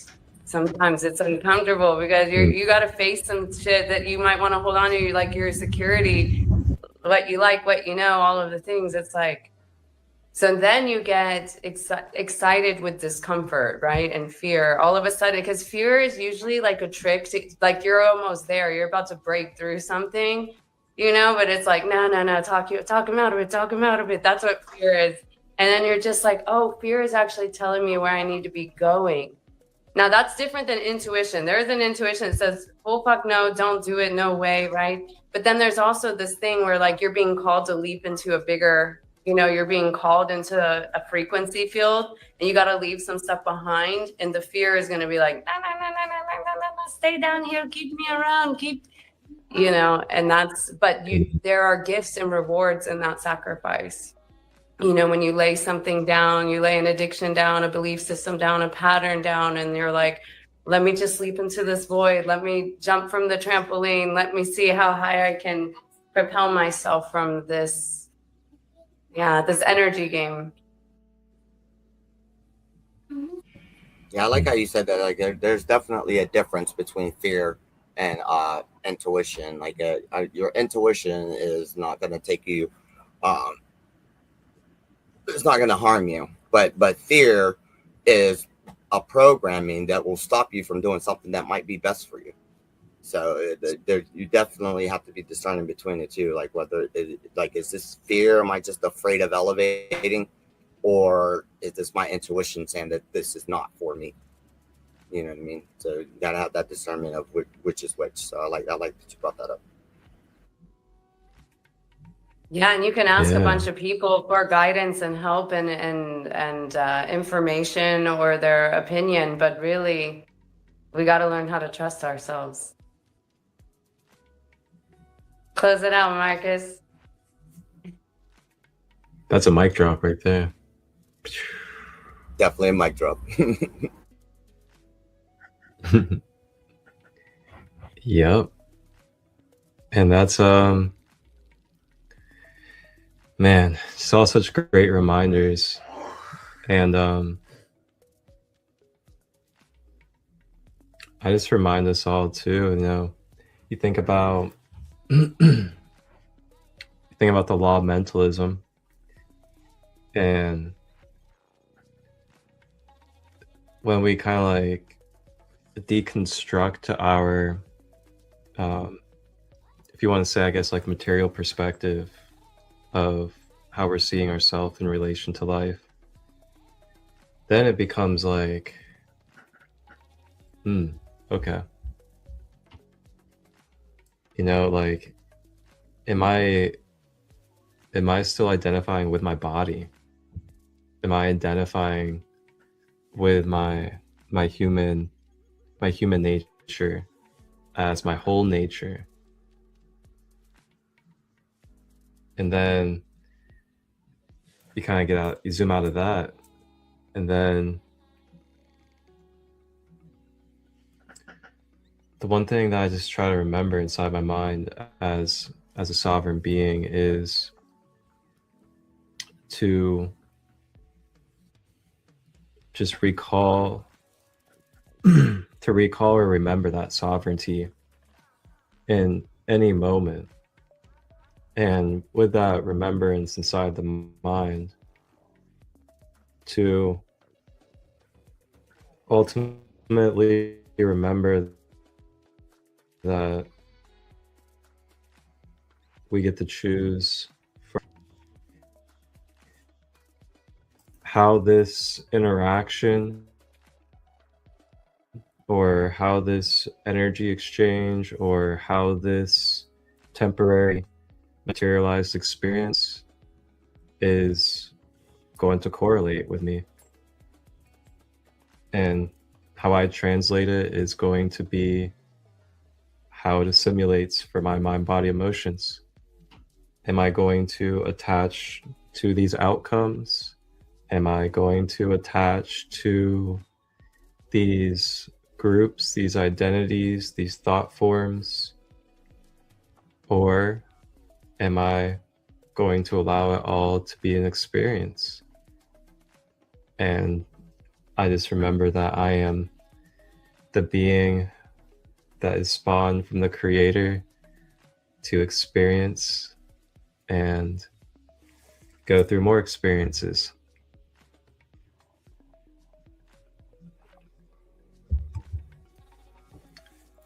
So just those kind of reminders of mental sovereignty and free will of choice as an individual in the experience, and ultimately just holding that true for yourself.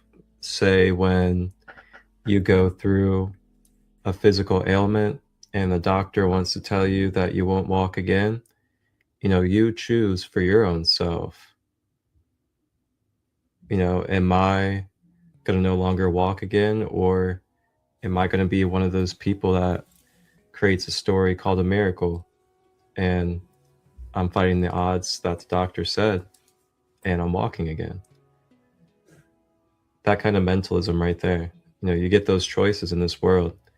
You can listen to an influence and allow that influence to dictate what you're going to do with your individual vehicle, or you listen, you process it.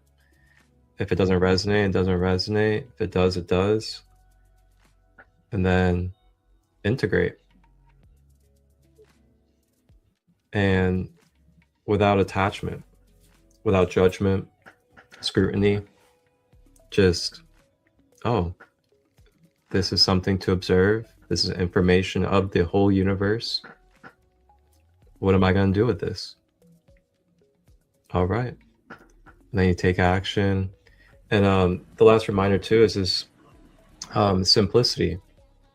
If we can keep things simple in our field, simple in our routines, simple in the kind of energies that we're interacting with, then it can also leave us in a very easy space of sensitivity.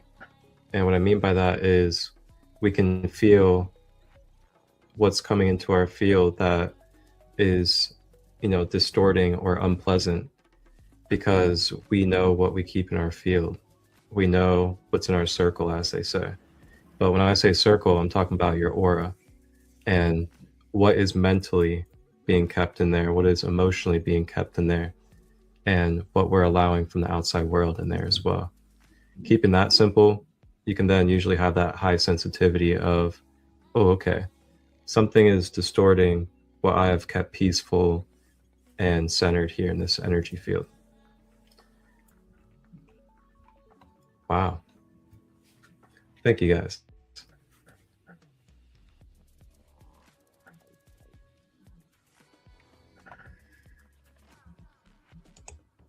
Use your story to share your miracle. Ashe.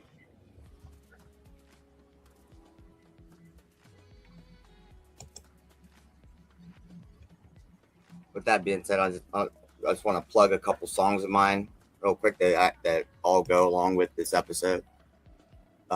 Save the Children, Knowledge, Parts 1 and 2, and Brainwashed. Just check those out. All four of those songs kind of go along with this. So I'm just going to throw that shameless plug out there real quick. Yes. Thank you, brother. Thank you, Phoenix. Thank you so much for sharing and giving this vulnerability with us today. Much needed. So beautiful to hang with you all. Thanks. The Red Tribe, you guys are the initiators. Got the Crystal Serpent and the Lunar Dragon on the mic. Yeah, together you guys make Route 66. That's right.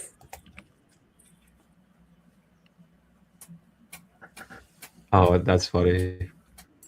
Route 66. Yeah, you guys are Route 66 together. Thank you all in the comments. Appreciate you guys. Where you get their kicks. Get your kicks Oh on my Route God. 66. On Route 6610. Holy shit. You want to know the crazy synchronicity of this? Okay, so today in the Galactic Maya, it's 210 white lunar dog. And so you guys plus me, like I have to, so I'm 144, you guys are 66, it equals, wait, am I doing this shit right? Yes, 210. Okay, so me plus you guys equals today in the Galactic Maya, like us as a trinity. So that's pretty wild.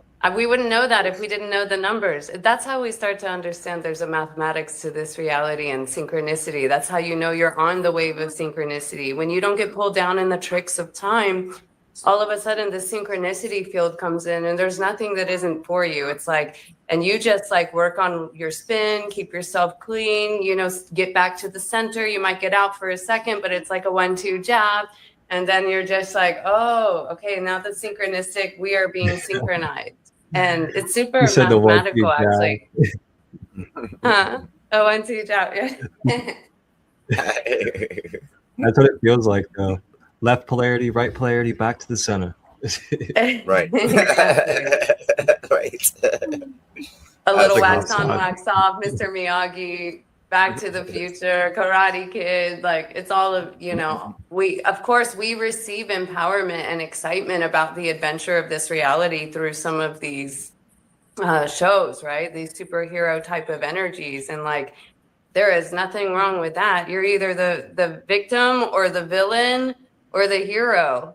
And, you know, obviously we bring it all back to the 0 point, but I think it's that heroic template that gets us excited for life, you know, gets us excited to be doing something, gets us together on the same page. We all start feeling this like excitement energy, this vitality energy. It's like, what do we do with that? How do we come together? How do we serve? How do we take our gifts and our art and our knowledge and our wisdom and our hardships and our histories and past and like bring them into service?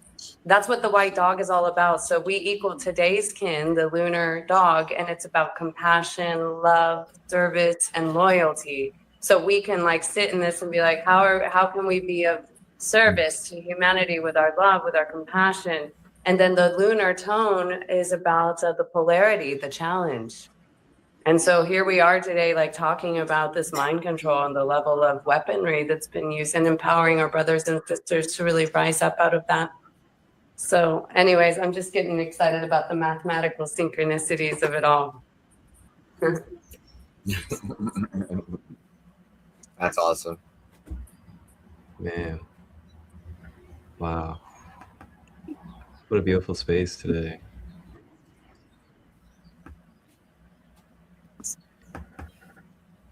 Well, as we get ready to close out, I want to thank everyone in the comments for connecting with us and sharing your energy. And thank you to Cricket and our sister Phoenix for hopping on and being vulnerable with us as well. And there's so much more that we could talk about around this topic, but I definitely feel that this did justice and it served exactly what it needed to for anyone out there that's open to receiving it. And with this, I just close us with the reminder of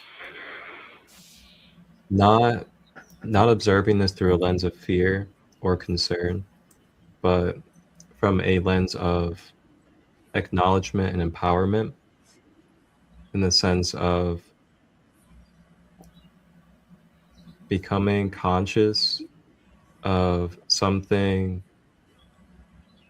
that, and what I mean by into your hands is, now that you're aware of these kind of ways and things going on, you get the choice more consciously with your free will to decide what you're going to do from here. And what I mean from here is, in this moment, you get to decide, am I going to continue to listen to this music that I know is aligned with what we've talked about? Am I going to continue to watch the programmings or the news that is aligned with these energies that make me feel scared or make me feel depressed or make me feel like we're trapped and we're never going to break out of a loop?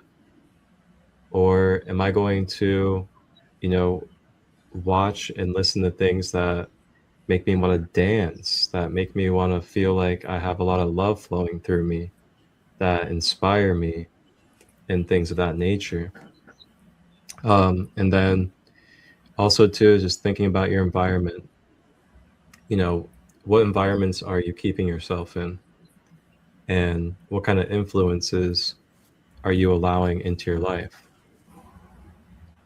And with those influences, are you being intentional? Are you being intentional, and are you being conscious and present with yourself? in the way that you're processing, the way that you're acting, the way that you're interacting with others. So with that, the final thing is presence is power. So the more present you can be with your mind, body, emotions,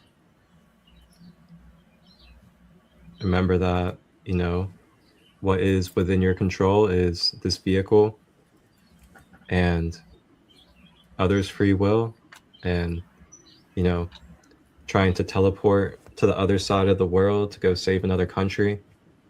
I don't know if it's going to really happen. So, you know, I just advise presence, you know, being present and just remembering what is in our control and surrendering what is out of our control, as we say.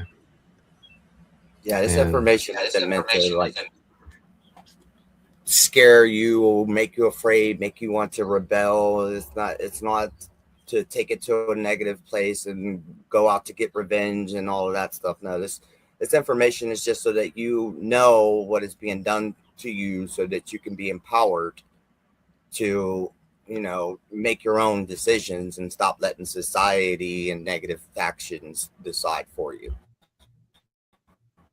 You know, you are more than capable of making your own decisions and without anger or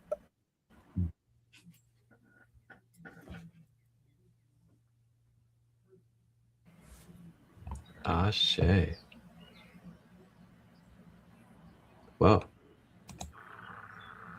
with that, tomorrow, 10 a.m. Eastern, I'll be live again, and we're going to be kind of moving into the next part of this sub-series.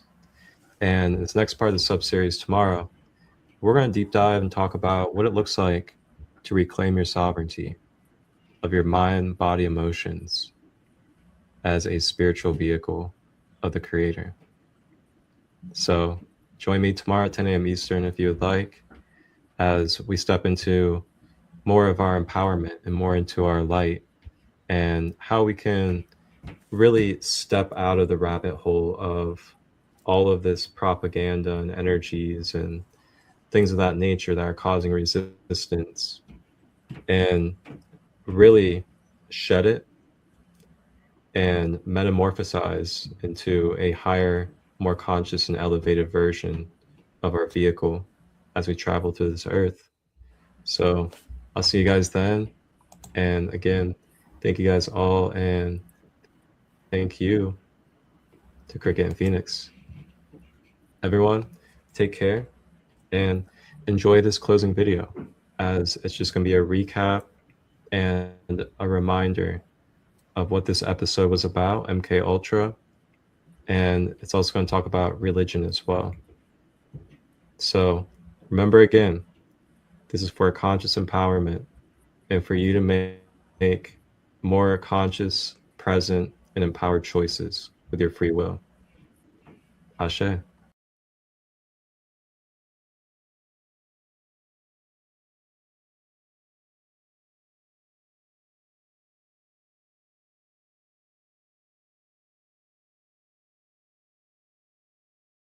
There was so much disillusionment coming out of the nation. I think that's where the real damage was done, because my family had basically withdrawn from mainstream society into this all-black society, thinking that it would be a better way of life. Indeed, we learned some lessons to help on a daily basis, you know, practical lessons about nutrition and practical things. The women learn to sew, learn to plan nutritious meals, learn to sit down with the children for homework. But the broader ideas that we learned, that, you know, white is good, and white is bad and black is good, they're evil, you know, we're gods, and then to come to understand that that's not so, that in this all-black society you can still feel quite disenfranchised. You can still feel ostracized. You can still feel in our all-black society, you had your rank and file here, and your leaders there with double standards. You had your corruption. You had the same dynamics that you have in any group of people. You had it in the Nation of Islam. My family didn't understand that going in. And finally, what caused you and your family to leave the nation? My mother left the nation about a year before Elijah Muhammad died. After Elijah Muhammad passed, his son took the organization toward Orthodox Islam, and most of my family followed him toward Orthodox Islam, which he told us that much of what his father had taught us was plain old not true. You know, the philosophies, the theology that he had created, his son explained the intent behind it, but now to bring people, because we had practiced these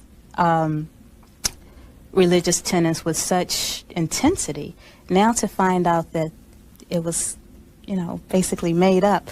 For a lot of the people, it was a difficult transition. When I open Message to the Black Man and I turn to page 1 and it says Allah is God, who is that mystery God?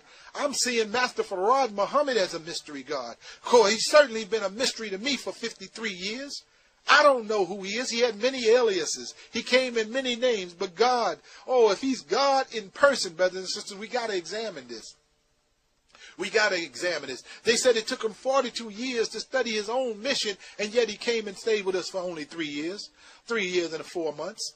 You better think about it. And on his way to come to us, he stopped off and was tutoring some Caucasians and staying with a Caucasian family in mathematics. Think about it, brothers and sisters. We got to use our brain, brother. Master Farad Muhammad, W.D. Farad Muhammad. If he's an independent God, he came here, and according to what his grandson said, his grandmother said, Sister Clara Muhammad said when she saw him, he looked like poor white trash. This is her language, according to Jesus Muhammad Ali. I'm not making any of this stuff up, brother, and I know saying this is hurtful. But brothers and sisters, I'm just moving on. I got too much in my brains. I got too many things that I rolled over that it'll make you damn crazy, and I have to exhale and let it out. If he was God in person, brothers and sisters, he certainly was someone special. There's no denying that. But here's a man. If we wrote our Savior's letter, many of us who written Savior's letter, we write to W.F. Muhammad. Here, an attorney in Michigan. Barrels of letters addressed to W.F. Muhammad. I worked for the United States Postal Service for 14 years, brother. And one of the crimes is if you open somebody else's mail. But here's mail that was addressed to W.F. Muhammad in Detroit. Huh? God didn't have his own address. He had it going somewhere else. God had someone cutting his hair, one of the Honorable Elijah Muhammad's children. Huh? God had a secretary that was correcting his grammar. Huh? Think about it, brothers and sisters. Let's use common sense. If he was an independent God, we know he was ordered out of Michigan. So we got a God that was ordered out. We got a God that some say that a lost found went to strike him in the mouth, and he stopped the brothers from trying to retaliate because he said, leave him alone, he'll be a good one day. He wasn't a tall man. He was a fella who was just around the Honorable Elijah Muhammad's height. Huh? But we said he was God in person. I want you to hear this, brothers and sisters. Because again, I'm not here to cause any confusion. I'm hoping to free the captive believer. Because we put our faith in a mystery God. A God that we was told was going to live 400 years. And I have to ask the question, why? If he's going to live 400, where the hell is he? What is he doing? He is a mystery God. We have not seen him since 1934, and I haven't seen him ever. And some of you who say you saw him, you don't know why he disappeared and why he went away the way he went away. You better look at it. If he's God in person, he had a father. We were told about Alfonso. We were taught about his mother. We know he had a sibling, at least a sister. Think about it, brothers and sisters. But did he ever attend his sister's funeral? Where did they live? Where did they stay? Where was his father staying? These are some of the questions we should ask. Because they said, you put out table talks and say questions you would ask God. I want to know, brothers and sisters. I'm saying this to you today, brothers and sisters, and I'm going to go through this history. I'm going to go through this history for the last time, brothers and sisters, and except for these pages that I've finally decided to put down on a paper for a book, I'm not going to deal with this ever again.